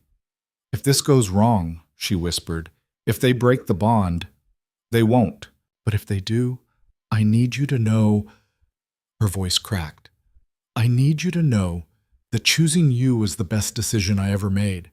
Even if it destroys me, even if I spend the rest of my life feeling this connection and never being able to touch it again, it was worth it. Kale's arms tightened. It's not going to come to that. Promise me if it does, you'll survive. Promise me you won't let this break you the way losing Sarah did. He was quiet for so long she thought he wouldn't answer. Then, I can't promise that. Because if I lose you, I lose the part of me that learned how to feel again. And I don't know if I can survive that twice. They fell asleep wrapped around each other, the bond humming between them, both knowing that tomorrow would either forge them into something unbreakable or shatter them completely. There was no middle ground left. The day of the ordeal dawned gray and cold. Leora woke to find Kyle already gone, duties pulling him away, or maybe he couldn't bear to face her knowing what was coming. She dressed carefully, choosing simple clothes that wouldn't make her look like she was trying too hard. Just a shirt, trousers, boots, nothing that screamed outsider or threat. A knock at the door. Mara entered without waiting for permission. It's time to prepare, she said. There are rituals. Nothing painful, but the council insists. Leora followed her to a small chamber deep in the fortress. Inside, Alara waited with 2 other women, both elderly, both marked with the intricate tattoos of pack historians. The ordeal requires purification, Alara explained. You'll bathe, dress in ceremonial robes, and fast until the trial begins. This ensures you face the pack with nothing hidden, nothing false. The next hours were surreal. Leora bathed in water scented with sharp herbs that made her skin tingle. The historians dressed her in robes of undyed linen, simple, almost primitive. They painted symbols on her arms in ash mixed with oil, ancient marks that predated written language. Through it all, Leora felt the bond with Kael stretched thin by distance but never breaking. She clung to it like a lifeline. As moonrise approached, they led her to the Great Hall. It was the largest space in the fortress, a cavern carved from living rock with a ceiling that soared into darkness. Torches lined the walls, and filling every inch of floor space, warriors, hundreds of them, the entire pack gathered in a circle that left the center empty. For her. Leora's legs nearly gave out. The sheer weight of their collective presence, their attention, their judgment, it was crushing. Kael stood near the front, his expression carved from stone. Their eyes met across the distance, and she felt his strength flow through the bond. A reminder, a promise. You're not alone. Alara stepped forward, her voice carrying through the hall. We gather for the ordeal of truth. Lyora Vance, claimed mate of Alpha Kale Drake, will stand before the pack and speak. You will listen. You will judge. And through the bond, you will know if she is worthy. Leora walked into the center of the circle. The moment she crossed that invisible boundary, the bond exploded outward, connecting her not just to Kael, but to every single warrior in the hall. She gasped, nearly falling, overwhelmed by the rush of emotion, fear, anger, curiosity, hope, suspicion, loyalty, grief. It crashed into her from all directions, a tidal wave of human feeling. Torvin's voice cut through. Lyora Vance, why are you here? She fought to focus, to find her voice. I came to translate a manuscript. And now you claim to be the Alpha's mate. Why should we believe that's not just ambition dressed as destiny? The question hung in the air. Leora felt the pack's attention sharpen, felt them waiting through the bond for any hint of deception. Because I didn't want this, she said, her voice gaining strength. I didn't want to be bonded. I didn't want to disrupt your pack or challenge your traditions. I just wanted to do my job and leave. But the bond chose differently. And when I felt Kael through that connection, I couldn't walk away. Not because of power or status, because walking away would have meant leaving part of myself behind.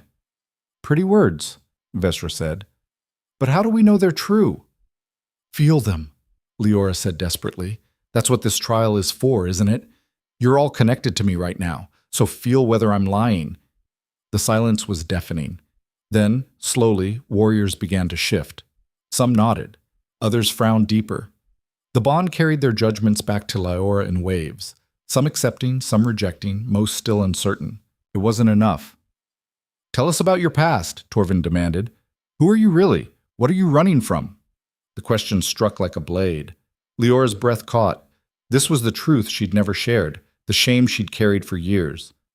I'm running from failure, she said, the words tearing out of her. I'm running from a family that disowned me, from an academic community that rejected my work, from a world that told me I'd never be good enough no matter how hard I tried. I'm running from loneliness, from the certainty that I'd spend my entire life on the outside, watching other people belong to things I could never be part of. The bond vibrated with the rawness of her confession. She felt warriors respond, some with sympathy, others with contempt. And you think bonding with our Alpha solves that? Vestra's voice was sharp. You think you can fix your broken life by forcing your way into ours? I'm not forcing anything, Leora's voice cracked. I'm standing here, stripped bare, letting you tear through every defense I have. I'm offering you the truth, all of it, even the parts that make me look weak or desperate or pathetic, because that's what you're asking for. You want to know if I'm worthy? Fine, judge me, but judge all of me, not the fantasy of who you think I should be. Kael moved, just a step, but the entire pack felt it through the bond. That's enough. She's answered your questions. No, Leora said. They deserve more. She turned, addressing the entire circle. You're afraid I'll hurt Kael the way Sarah did. You're afraid I'll get him killed, or worse, that I'll make him care again and then leave him broken. I understand that fear. But here's what you need to understand. I'm just as terrified. Because if this bond breaks, if you reject me tonight, I don't get to walk away clean. I'll spend the rest of my life feeling this connection and never being able to complete it. I'll know exactly what I lost. And it will destroy me. Her voice rose, fierce now. So yes, I'm afraid. Yes, I'm flawed. Yes, I came here running from my past. But I stayed for Kyle. And I'll fight for this bond with everything I have. Not because I want power, because I love him. The words echoed through the hall. The bond detonated. Every warrior felt it. The absolute truth of her declaration, the raw sincerity, the desperate, terrified love that had driven her to stand in this circle and offer herself for judgment. Some gasped, others swayed, and then a single voice rang out, "I accept her." Everyone turned. The speaker was a young warrior, barely out of training, but her voice was clear. "I felt her on the wall," the young warrior continued. "When she called to us during the battle, it wasn't control, it was connection, like she was reminding us who we were, what we fought for. I accept her as mate." Another voice. "I accept her." And another. "I accept her." The declaration spread like wildfire. Not all of them. Torvin and his closest allies remained silent, furious. But enough. More than enough. The bond surged, solidifying, strengthening as the pack's acceptance poured through it. Leora fell to her knees, overwhelmed. Kyle broke through the circle, catching her before she hit the ground. Their connection blazed to life, complete now in ways it hadn't been even after the naming. This was acceptance. This was unity. This was home. "I've got you," Kale murmured against her hair. "I've got you." But even as relief flooded through her, Leora felt something else through the bond. A darkness. A wrongness. She pulled back, looking at Kyle in confusion. "What?" The explosion came from outside. The fortress shook, stone cracked, screams erupted as part of the eastern wall collapsed inward. Raiders. A massive force. They'd been waiting for this. For the moment when the entire pack was gathered in one place, distracted, vulnerable. Warriors scattered, grabbing weapons, but there was chaos now. Panic. And through it all, Leora felt something terrifying through the bond. This wasn't just a raid, it was an assassination. The raiders were coming for her. The raiders poured through the shattered eastern wall like a black tide, their war cries cutting through the chaos of the Great Hall. But this wasn't the disorganized assault from days before. This was surgical, precise, a strike force moving with deadly purpose toward a single target. Leora. She felt it through the bond, their intent like poison in her veins. Not random violence, targeted elimination. "They know," she gasped, still on her knees, Kael's arms around her. "They know what I am, what the bond means." Kael's expression went savage. He hauled her to her feet, his voice cutting through the pandemonium. "Mara! Get her to the inner keep, now!" But Mara was already fighting, her blade flashing as raiders engaged the scattered warriors. The pack was out of position, caught between ritual and combat, their weapons still racked against the walls. A raider broke through the chaos, heading straight for Leora. Kael moved faster, intercepting the attacker with brutal efficiency. Steel rang, blood sprayed. The raider went down. But there were more, so many more. "We can't fight our way out," Leora said, her mind racing even as terror clawed at her throat. "They planned this. They waited until we were all in one place. Then we make them regret it." Kael's voice was ice and fury. He turned to the nearest cluster of warriors, his alpha command cracking like a whip. "Shield formation! Protect the mate!" The response was immediate and instinctive. Warriors converged on Leora's position, forming a living barrier between her and the raiders. The bond amplified their coordination. They moved as one organism, anticipating attacks, covering gaps without conscious thought. But the raiders kept coming, wave after wave, pushing deeper into the hall. Torvin appeared through the smoke and chaos, his face twisted with rage. "This is your fault! You brought this down on us!" "Help now! Blame later!" Kyle snarled, but Torvin was already moving, rallying the senior warriors to reinforce the collapsing eastern flank. Leora's heart hammered. They were dying. Her pack. And they were hers now. She could feel them through the bond, their pain and fear and desperate courage. They were dying to protect her. "No," she whispered, then louder. "No!" She pulled away from Kael's grip. "I won't hide while they die for me." "Leora, you can't—" "I'm not a warrior. I know that. Her voice shook but held firm. But I'm bonded to every person in this hall. I felt it during the ordeal. I can feel them now.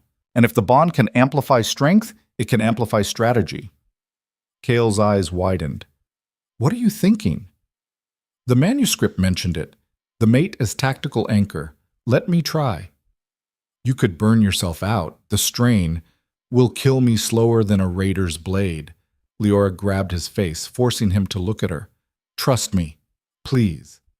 For one suspended heartbeat, she saw his fear. Then his faith won. Do it, he said. Leora closed her eyes and dove into the bond. It was like plunging into an ocean of consciousness.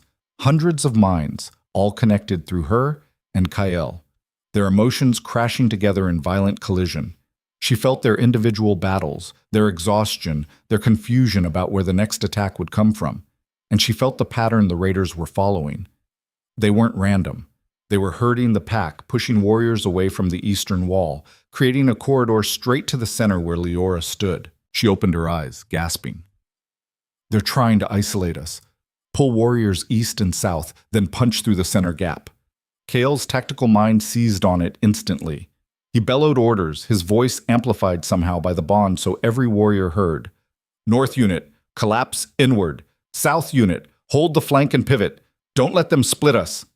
The pack responded with terrifying speed. Warriors who'd been fighting separate skirmishes suddenly moved in concert, reshaping their formation to cut off the raiders' strategy.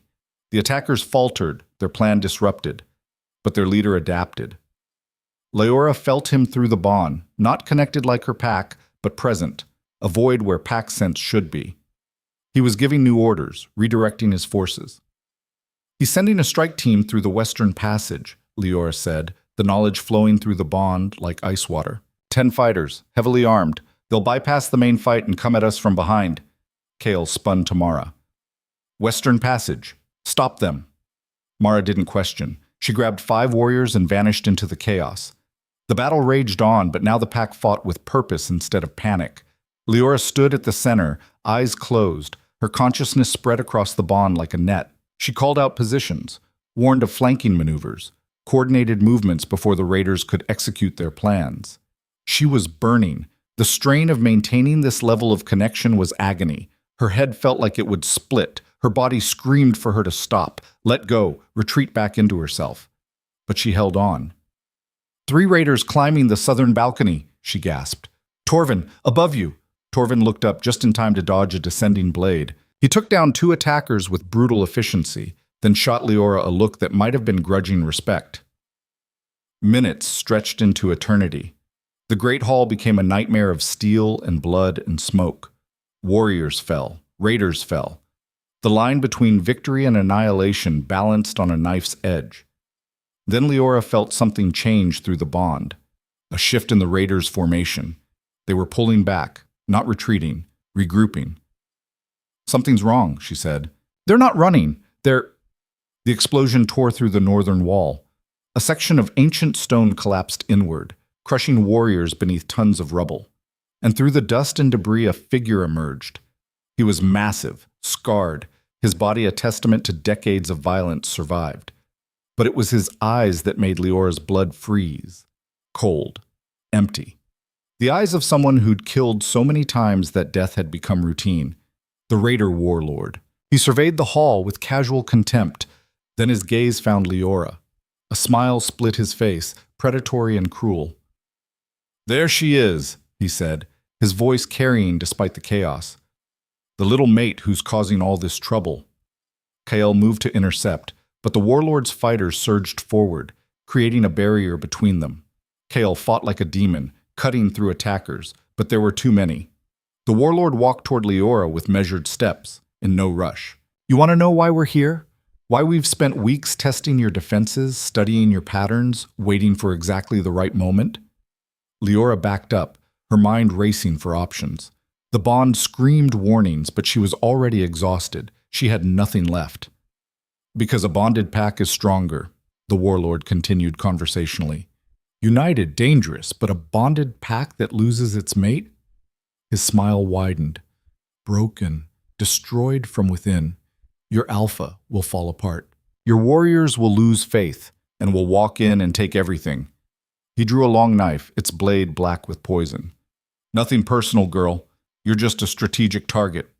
Leora felt the bond surge with Kael's desperation, felt him fighting harder to reach her. But he was too far away. The warlord raised the knife, and Leora made a choice. She stopped running, stopped retreating. Instead, she stepped forward.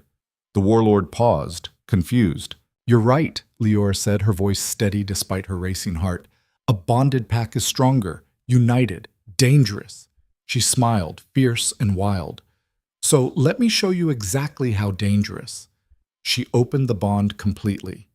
Not just to Kael, not just to the warriors fighting nearby. To every single member of the pack, everywhere in the fortress. She dropped every shield, every barrier, and let them all in. The effect was instantaneous and overwhelming. Warriors who'd been flagging suddenly fought with renewed fury. Defenders on distant walls felt the call and began rushing toward the Great Hall. The entire pack, hundreds of minds, hundreds of hearts, unified around a single purpose: protect the mate. The warlord's eyes widened as he felt the shift, the tide of battle turning against him not through superior numbers but through impossible coordination. "What did you—" Kael reached them. He hit the warlord like a force of nature, the bond amplifying his strength, his speed, his absolute refusal to let anything harm Leora. They crashed together, a collision of alphas, and the fight was brutal and brief. Kael's blade found the warlord's throat. The raider leader went down, shock frozen on his face, as blood poured from the killing wound. Without their commander, the raiders broke. Some tried to fight on, but most ran, fleeing back through the shattered walls into the darkness beyond. The pack didn't pursue. They held formation, protecting their territory, their mate, their unity. Silence fell slowly, broken only by the groans of the wounded and the crackle of scattered fires. Leora's legs gave out. She collapsed, the bond still wide open, still connecting her to everyone. She felt their exhaustion, their pain, their grief for the fallen, and she felt their acceptance. Not grudging, not conditional, real. Kael was beside her instantly, catching her, holding her. "You're insane," he said, but his voice was full of awe. "You opened yourself to the entire pack. That could have killed you." "But it didn't." Leora's smile was weak. And it worked. Around them, warriors began to gather, not threatening, not suspicious. They formed a circle, and one by one, they knelt. Not in submission, in recognition. Torvin approached, his armor battered, his expression complicated. He looked at Leora for a long moment, then slowly, deliberately, he knelt too. "I was wrong," he said, his voice rough. "About you, about the bond, about what it means." He met her eyes. "You're not a liability. You're our strength. And we owe you an apology." Tears burned Leora's eyes. "You owe me nothing. You protected your pack. That's what you're supposed to do." "And you protected us," Alara said, stepping forward. Blood streaked her robes, but she stood straight. "You stood at the center of a battle you weren't trained for and used the bond not as a weapon, but as a shield. You gave us tactical advantage when we were scattered. You saved lives." Vesra nodded. "The council was wrong. The ordeal was cruel, but you passed it, not just by speaking truth, but by proving it with action." Mara appeared through the crowd, her face split with a fierce grin. "Told you she was terrifying." Laughter rippled through the assembled warriors. Exhausted, relieved, cathartic laughter that came from surviving the impossible. Kael helped Leora to her feet, keeping an arm around her waist when she swayed. "The bond is complete now, truly complete. Every warrior here feels it, accepts it. You're not just my mate. You're pack." "We're pack," Leora corrected softly. "All of us. Together." A cheer went up, ragged, fierce, the sound of warriors who'd faced annihilation and won. But beneath the celebration, Leora felt something else through the bond. A warning. The warlord had said they'd been planning this for weeks. That meant organization, resources, other forces that might still be out there. This battle was won, but the war wasn't over. She looked at Kael, saw the same realization in his eyes. "We need to fortify," he said quietly. "Rebuild the walls, tend the wounded, prepare for whatever comes next." "And investigate," Leora added. The warlord knew too much about pack bonds. Someone told him. Someone gave him information about me, about the naming ceremony, about when we'd be vulnerable. Kale's expression darkened. You think we have a traitor? I think we have someone who wants the bond to fail. Whether from inside or outside, I don't know, but we need to find out. Mara stepped closer, overhearing. I'll start quiet inquiries. Talk to the warriors who are on watch duty. See if anyone noticed unusual activity before the attack. Do it, Kael ordered. Then to the assembled warriors, clear the hall, get the wounded to the infirmary. Senior fighters, I want damage reports within the hour. Council, meet me in the war room at dawn. We've won tonight, but we don't celebrate until we're sure we're safe. The pack dispersed with military efficiency, each warrior knowing their role, moving with purpose. As the great hall emptied, Leora finally let herself acknowledge the exhaustion that threatened to drag her under. The bond was still open, still connecting her to everyone, but she was learning to modulate it now, to maintain connection without drowning in it. Kael guided her toward the exit, but Torvin blocked their path. The old warrior's expression was unreadable. Then, slowly, he extended his hand. Welcome to Drakey Fortress, Leora Vance, he said formally. Mate of the Alpha, protector of the pack, you've earned your place here. Leora took his hand, shaking it firmly despite her trembling. Thank you. That means more than you know. Just don't make me regret changing my mind, Torvin said, but there was something almost like warmth in his gruff tone. And maybe teach me how you did that thing with the bond. Tactical coordination without verbal orders that could change everything about how we fight. I'll try, Leora said, if I can figure out how I did it myself. Torvin actually smiled, brief and sharp, but real. Then he nodded to Kael and walked away, barking orders at junior warriors who weren't moving fast enough. Alara approached next, her expression thoughtful. The manuscript. When you have time, I'd like to read it, all of it. We've been governing by tradition and fear for too long. Maybe it's time we remembered what the first pack actually taught. It's in the archive, Leora said. But be warned, it challenges a lot of assumptions about pack structure and alpha authority. Some of it might be uncomfortable. Good, Alara said crisply. Comfortable traditions are how we got into this mess. Time to be uncomfortable. She inclined her head respectfully and left. Finally, it was just Kael and Leora, standing in the wreckage of the Great Hall, where hours ago she'd faced judgment and now stood victorious. You saved us, Kael said quietly. Again.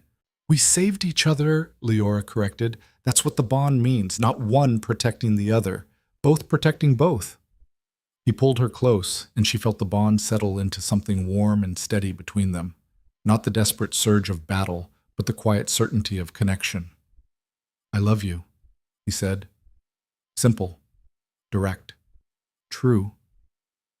I love you too, Leora whispered. Even though you brought me to the most dangerous fortress in the north and let a council of warriors judge my soul. In my defense, I didn't know they'd do that when I hired you. Fair point. They stood together in the destroyed hall, surrounded by evidence of violence survived, holding each other while the fortress settled into exhausted quiet around them. Tomorrow would bring new challenges. Investigations. Rebuilding. The constant threat of enemies who now knew exactly how to hurt them. But tonight, they'd won. Tonight, the bond was complete. The pack was unified, and Leora Vance, the translator who'd never belonged anywhere, had finally found her home. The hours before dawn passed in organized chaos. Leora worked alongside the healers, using her newfound connection to the pack to triage wounded warriors. She couldn't heal them, but she could feel through the bond who was in most critical condition, who needed immediate attention, who could wait. The healers watched her with wonder as she directed them to warriors they hadn't realized were bleeding internally, to injuries hidden beneath armor and pride. How do you know? One healer asked, stitching a deep gash in a warrior's shoulder. I can feel them, Leora said simply. Through the bond. Their pain is there, like an echo in my chest. That's extraordinary. That's exhausting, Leora corrected, but she didn't stop, couldn't stop. These were her people now. She felt their suffering like her own. Kael found her as the first gray light of dawn filtered through the shattered eastern wall. You need to rest. So do you. I'm Alpha. Rest is a luxury. And I'm Mate. Same rules apply. She finished helping wrap a warrior's broken ribs, then stood, swaying slightly. But maybe we can rest together for an hour. Kale caught her elbow, steadying her. 2 hours. And that's an order. They made it to his chambers, both too tired to do anything but collapse onto the bed fully clothed. But as sleep pulled at her, Leora felt something through the bond, a presence she didn't recognize, not threatening, but definitely watching. Kael, she murmured, do you feel that? He was already half asleep. Feel what? Someone's attention. Through the bond. Like they're testing it. His eyes opened, instantly alert. Show me. Leora focused on the sensation, following it through the web of connections until she found the source. A warrior. Older. Standing watch on the northern rampart. I'll check it out, Kael said, already moving. I'm coming with you. Leora, we do this together, remember? They made their way through the fortress, the bond guiding them to the northern wall. The warrior stood alone, his back to them, looking out over the dark forest beyond. Identify yourself, Kael commanded. The warrior turned. He was ancient, his face a map of scars, his eyes sharp despite his age. Commander, Mate, forgive the intrusion. You were testing the bond, Leora said. Why? Because I needed to know if you were real. The old warrior's voice was gravelly. I've served this pack for 40 years, seen 3 alphas lead, watched pack bonds form and break, and I've never felt anything like what happened tonight. Is that a problem? Kael's hand drifted to his weapon.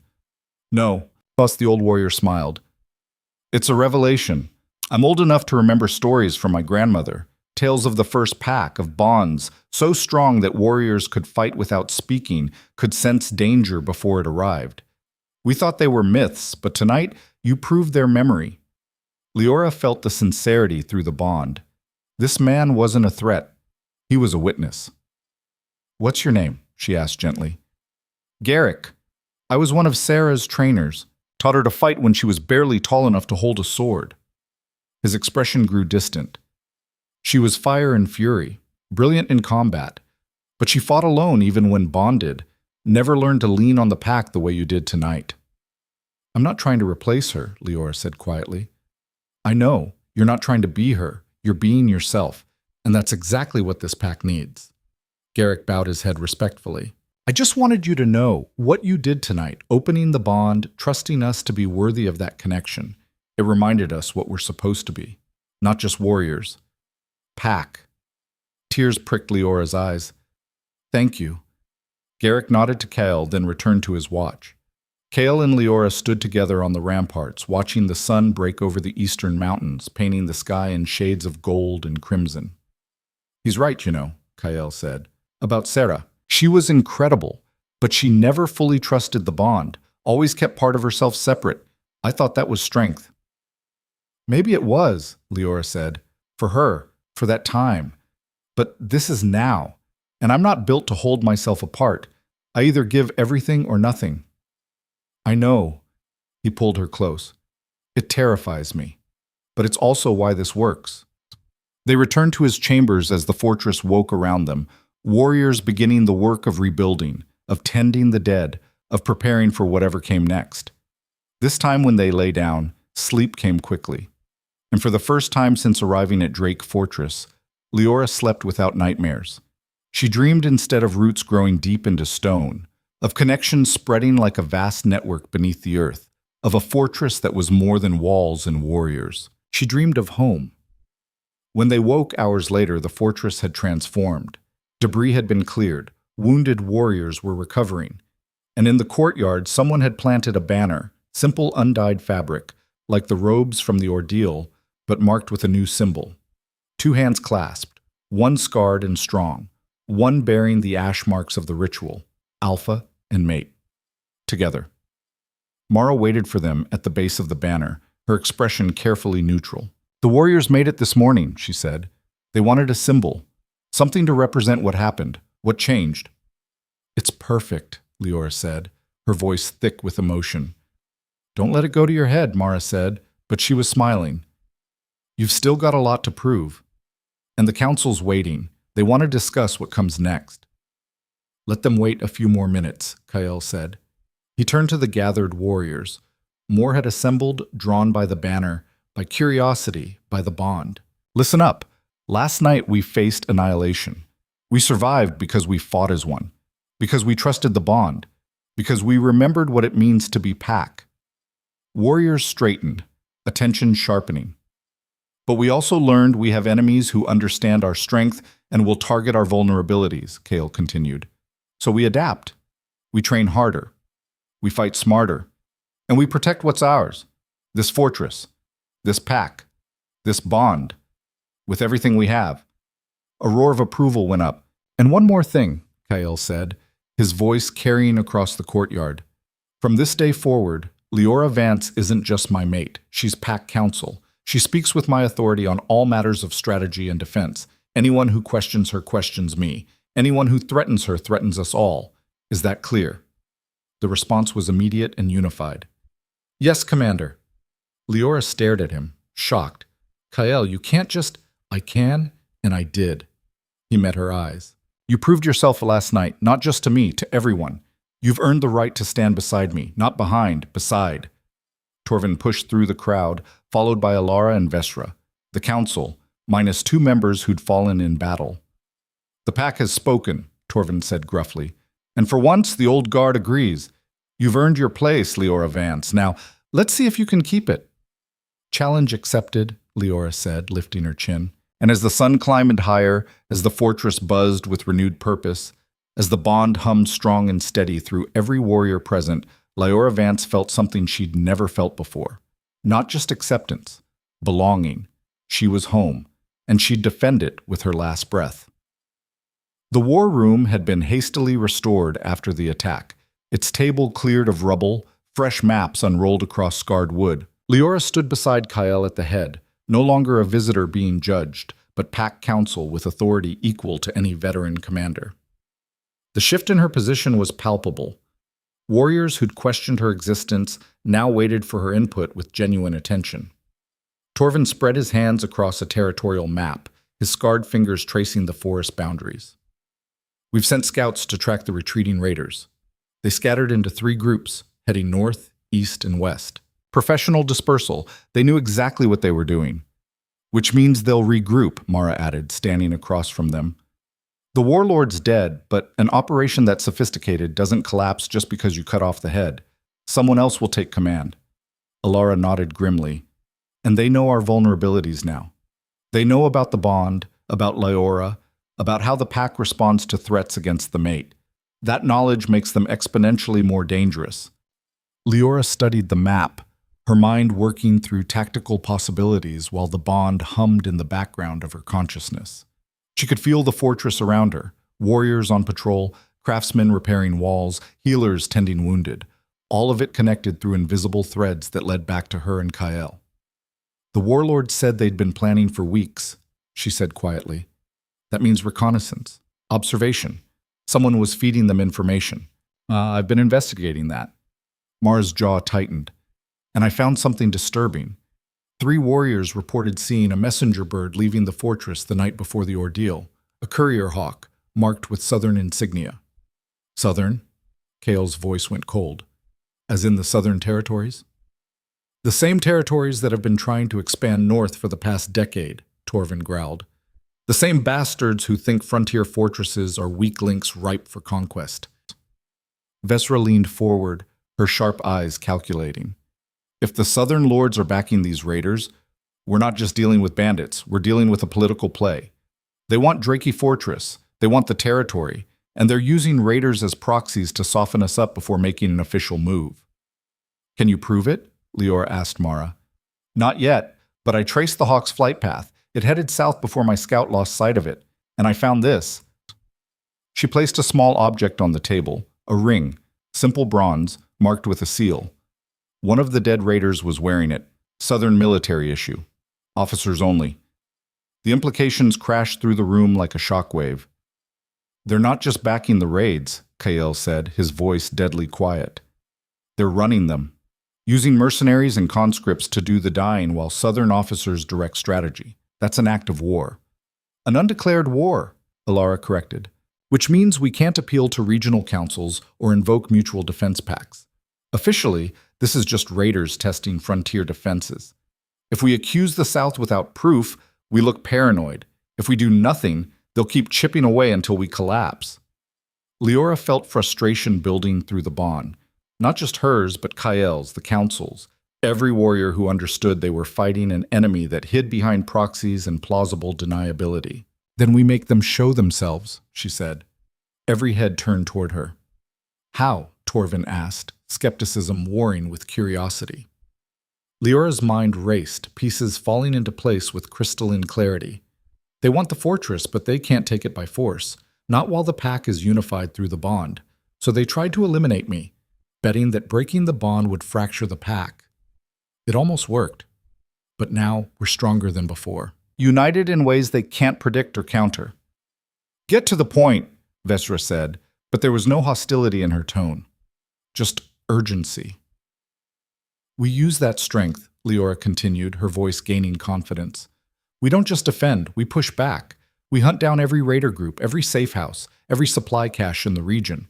We make it so expensive, so costly, so devastating for them to operate here that the South has to either commit openly or abandon the strategy entirely.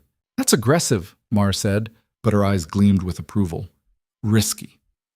We're already at risk, Leora countered. Every day we wait is another day they learn our patterns, test our defenses, prepare the next attack. We change the game, make them react to us instead of the other way around. Kael was watching her with something like awe. You're talking about offensive operations, taking the fight into contested territory. I'm talking about survival. Leora met his gaze. The manuscript talks about it. The first pack didn't just defend their borders. They projected strength. They made it clear that attacking them meant destruction, not just defeat, annihilation. That's how they maintained peace for generations. Torvin stroked his scarred jaw thoughtfully. It could work. If we hit hard enough, fast enough, before they realize we've shifted strategy. It's also exactly what they want, Alara warned. Draw us out of the fortress, spread us thin, pick us off in unfamiliar territory. Not if we use the bond, Leora said. That's our advantage they can't counter. Warriors operating in the field can maintain coordination through the bond. We can't be ambushed because we'll feel threats before they materialize. We can't be separated because we're always connected. She turned to face the assembled council, feeling the weight of leadership settle on her shoulders like a mantle. I know I'm new to warfare. I know I don't have your experience or your scars, but I understand the bond in ways no one else does because I experience it differently. And I'm telling you, we can do this. We can take the fight to them. We just have to trust the connection. Silence stretched across the war room. Leora held her breath, feeling the council's deliberation through the bond.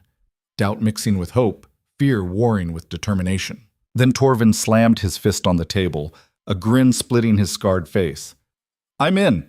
Time to remind the South why frontier warriors are the ones you don't mess with. Agreed, Mara said immediately.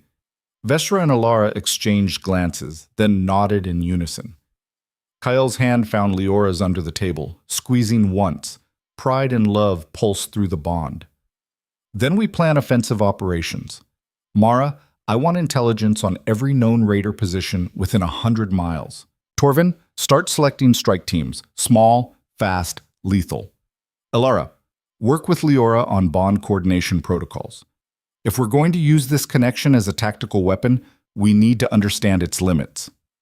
Orders flew. The council dispersed to their tasks, energy crackling through the fortress as word spread. The pack was going on the offensive. But as the war room emptied, Leora felt something else through the bond. A wrongness, a shadow that didn't fit. Kael, she said quietly, the traitor. Whoever sent that message to the South, they're still here. And now they know we're planning a counteroffensive. His expression darkened. Mara's investigating. That might not be fast enough. Leora closed her eyes, reaching through the bond, searching for the discordant note. Let me try something. What? But she was already deep in the connection, her consciousness spreading across the fortress like roots through soil. She felt warriors preparing for battle, Healers inventorying supplies, craftsmen reinforcing walls. All of it hummed with unified purpose, except one thread, one mind that vibrated at a different frequency. Found you. Leora's eyes snapped open. Eastern Barracks, 3rd level. Someone's preparing to send another message. They ran. Kale grabbed 2 guards as they passed, the 4 of them sprinting through corridors while warriors pressed against walls to let them through. The bond carried urgency ahead of them.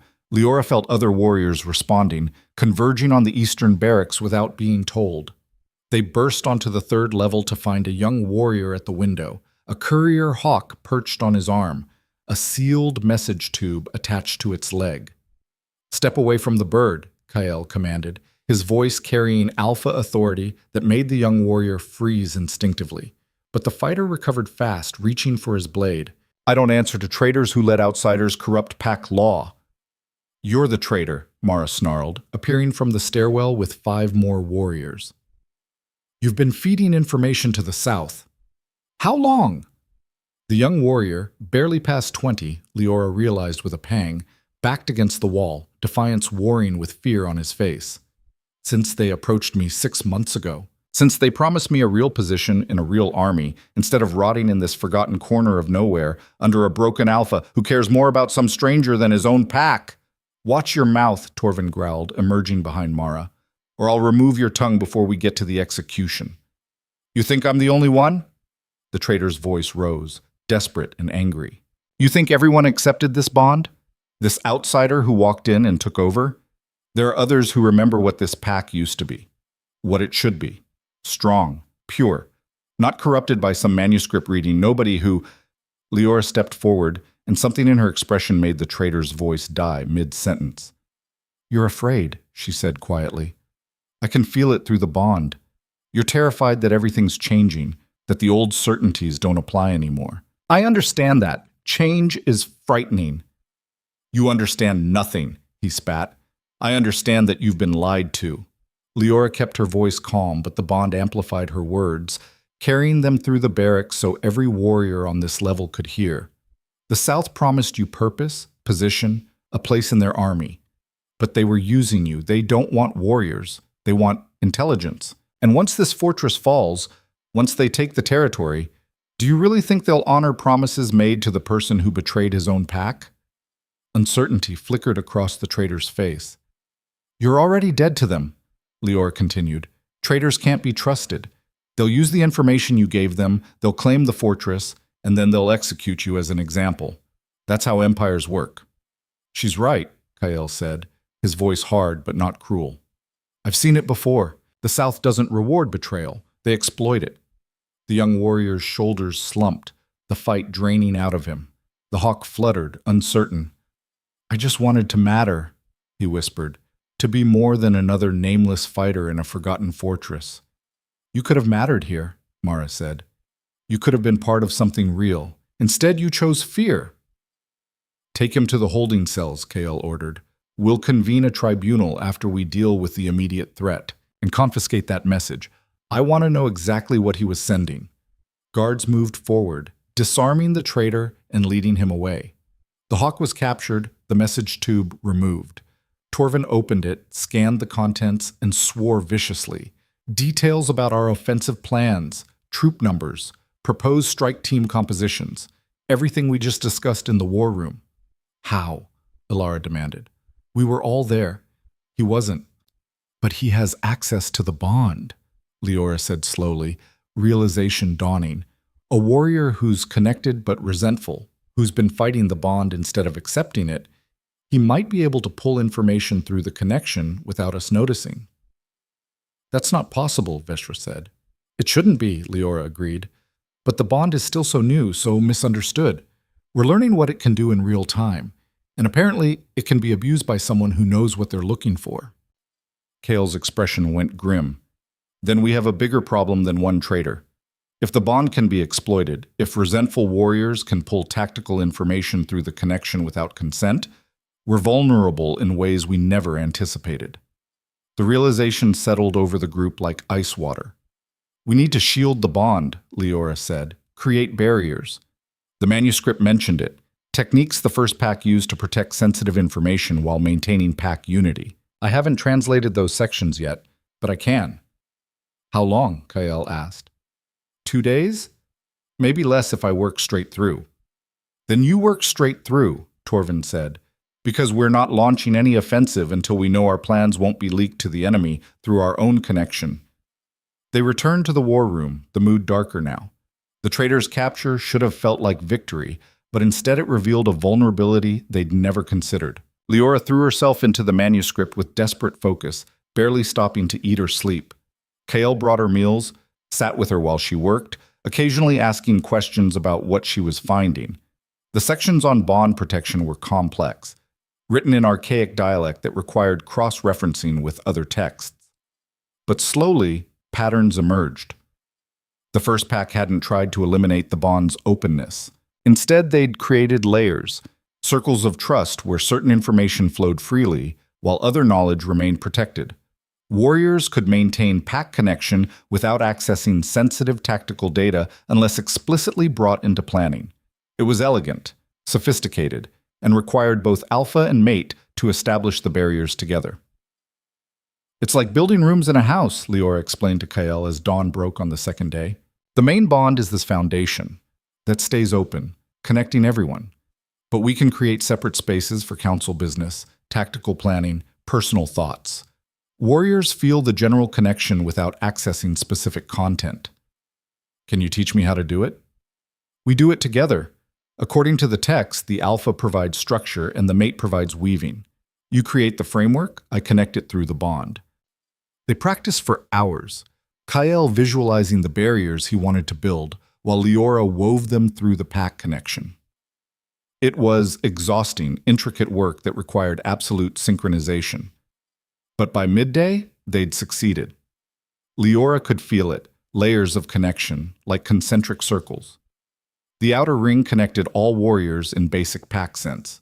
The next ring included senior fighters and tactical awareness. The innermost circle contained only the council and access to planning details. Test it, Kael said. Leora reached out through the bond, touching a random warrior's consciousness, a young fighter on gate duty. She felt his general state, alert, slightly bored, hungry, but couldn't access deeper thoughts. Then she touched Mara's thread and felt tactical information flowing freely because Mara was part of the inner circle. It works, she breathed. The bond is protected. Kael pulled her close, exhaustion and relief mixing through their connection. You're brilliant, and also terrifying. Have I mentioned that? Once or twice, she sagged against him. Now can we please sleep for about 12 hours before launching military operations? 4 hours. Then we move. You're a tyrant. You're a genius. We balance. They slept tangled together on the war room floor, too tired to make it back to chambers. And when they woke, was to organize chaos. Strike teams assembling, weapons being distributed, scouts reporting final intelligence. The offensive was beginning. Mara commanded the first strike team, 20 elite warriors targeting a raider supply cache 50 miles northeast. She moved out at dusk, and Leora felt them through the bond, a tight cluster of purpose moving through hostile territory. The attack came 3 hours later. Through the bond, Leora experienced it like a distant storm, flashes of combat, the sharp clarity of coordinated assault, then triumph as the cache burned and the team withdrew without casualties. First target eliminated, Mara's voice crackled through a communication crystal when she reported in. No survivors to report our tactics, moving to secondary position. Over the next week, 6 strike teams deployed, 6 raider positions destroyed. The enemy was reeling, their proxy forces scattered and demoralized. But the South wasn't finished. The counterattack came on the 8th day, not against the fortress, but against one of the strike teams. Torvin's unit, operating deep in contested territory, walked into an ambush. Leora felt it through the bond the moment it sprung. Torvin's team, 15 warriors, surrounded by at least 50 enemies. Professional soldiers, not raiders. Southern military in unmarked armor. They're pinned down, she gasped, the war room spinning as she struggled to maintain connection across the distance. Eastern Ridge, grid coordinates. She rattled off numbers. They're trapped. Kale was already moving, barking orders. Mara, take your team. Vezra, coordinate reinforcements. Move now! But even with reinforcements, they'd be too late. Leora felt Torvin's team fighting desperately, felt warriors falling, felt the old commander's fury as he realized they'd been set up. They're not going to make it, she whispered. Kale's hand gripped her shoulder. Then we give them a fighting chance. How? You're connected to them. You said the bond could coordinate warriors across distance. Can you do more? Can you amplify them? Give them strength? Leora had never tried anything like it. The bond wasn't meant to work over this kind of range. But she'd already broken so many rules about what was possible. She closed her eyes and dove deep. Through the bond, across miles of wilderness, she found Torvin's team. Felt their exhaustion, their fear, their determination to sell their lives dearly. And she poured strength into them. Not physical energy, she wasn't a healer, but resolve. Unity. The absolute certainty that they weren't alone, that the entire pack stood with them, that help was coming. The effect was immediate. Warriors who'd been flagging found second wind, defensive positions tightened, and Torvin, brilliant, scarred Torvin, felt the surge and adapted, using it to reorganize his team into a formation that turned their surrounded position into a kill box. The Southern soldiers had expected broken frontier warriors. Instead, they faced a unified force that fought with impossible coordination and refused to fall. Leora held the connection, feeding strength across the distance until her nose bled and her vision blurred. Kale's arms wrapped around her, anchoring her, lending his alpha strength to support the flow. Reinforcements arriving, Mara's voice echoed through the communication crystal. We have visual on Torvin's position, engaging enemy forces. The battle raged for another brutal hour, but when it ended, Torvin's team was alive. Battered, wounded, but alive. And they'd captured 3 Southern officers, the proof they needed. The prisoners were brought back to Drake Fortress under heavy guard, their unmarked armor stripped away to reveal Southern military insignia underneath. Kael interrogated them personally while the council observed. The officers were professionals. They gave name, rank, and nothing else. But their presence was enough. This is an act of war, Alara said flatly, staring at the captured men. The South has been running military operations in frontier territory, using proxies and raiders as cover, but directing strategy themselves. We have proof now, Vezra added. Captured officers, documented attacks, testimony from the traitor about Southern contact. We can take this to the regional council. The regional council will debate for months, Torvin growled, fresh bandages wrapped around his ribs. And the South will deny everything. Claim these officers were mercenaries, that the raids were independent actions. By the time the councils decide anything, will be ash and memory. Then we don't wait for councils, Kael said. His voice was cold, controlled fury. We finish what we started. We eliminate every Southern-backed position in the region. We make it so costly, so devastating, that the South has no choice but to withdraw or commit openly. That's total war, Alara warned. Once we cross that line, they crossed it first, Leora interrupted. All eyes turned to her, saying, they attacked us. They tried to kill me. They've been running operations in our territory for months. We're not starting a war. We're finishing one. Silence fell across the council chamber. Then Torvan laughed, rough and fierce. The mate speaks truth. Time to show the South what happens when you underestimate frontier packs. The vote was unanimous. Over the next 3 weeks, Drake Fortress became the center of a coordinated campaign that redrew the political map of the Northern Territories. Strike teams deployed in waves, each one connected through the bond, each one coordinated by Leora and Kael working in tandem.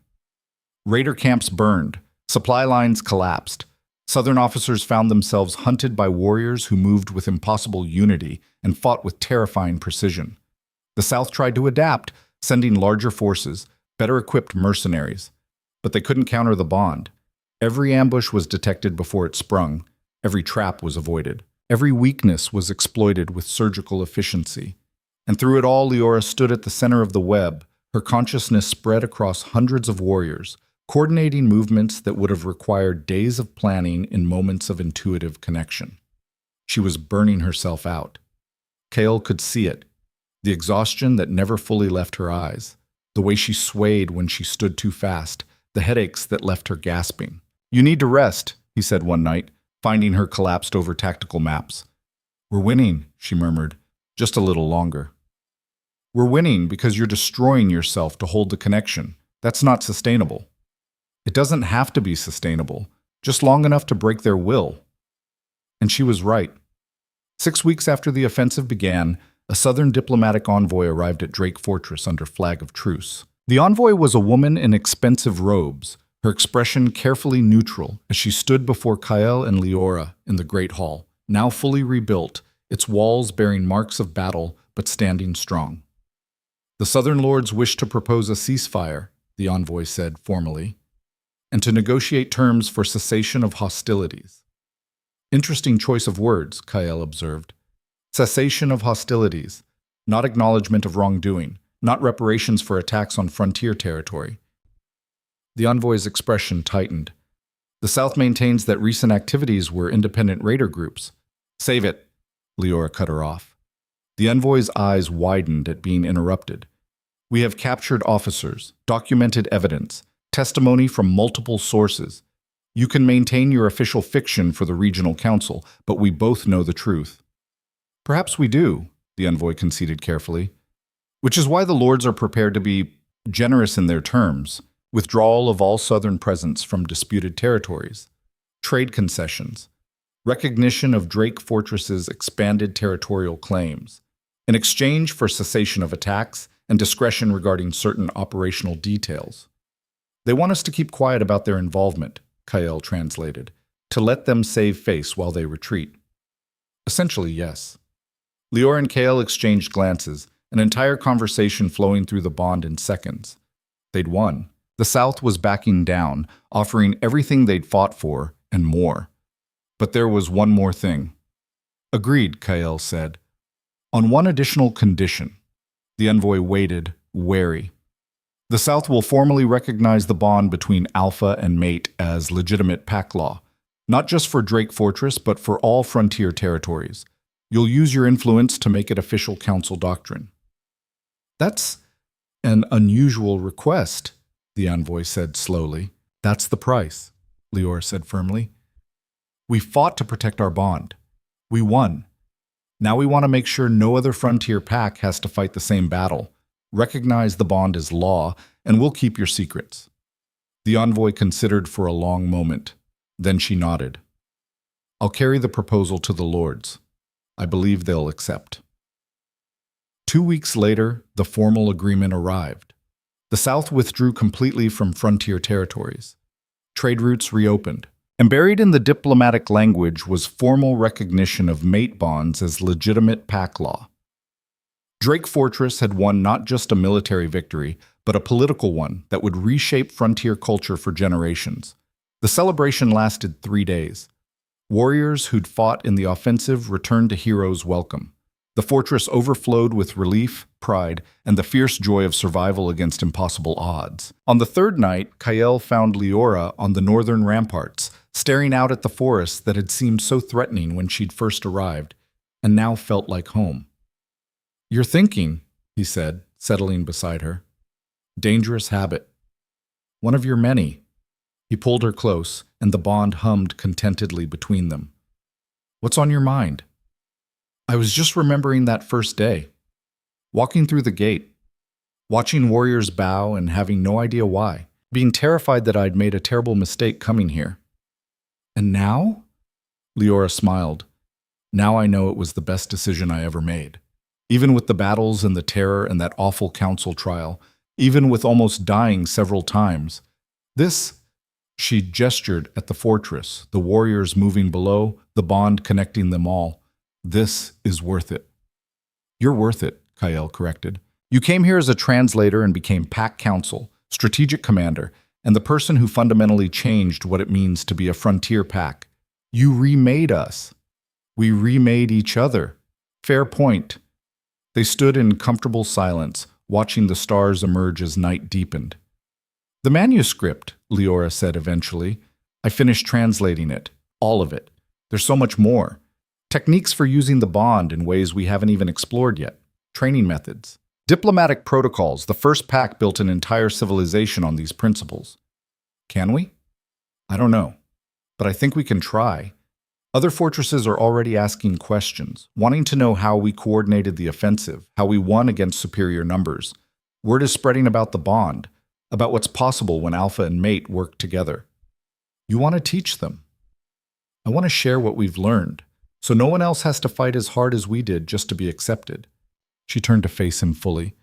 But that's long-term planning. Right now, I just want to be here, with you, in the fortress that's become home. Kyle kissed her, slow and deep, the bond wrapping around them like shelter against the world. When they finally broke apart, Leora rested her forehead against his. I love you. I don't say it enough.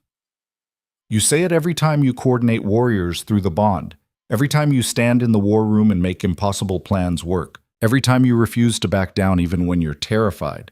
His voice softened. You say it in everything you do. And you? I love you more than I thought I could love anything after Sarah. You healed parts of me I thought were dead. You made me believe in futures instead of just surviving. You're everything. They stayed on the ramparts until the moon rose full and bright, painting the fortress in silver light.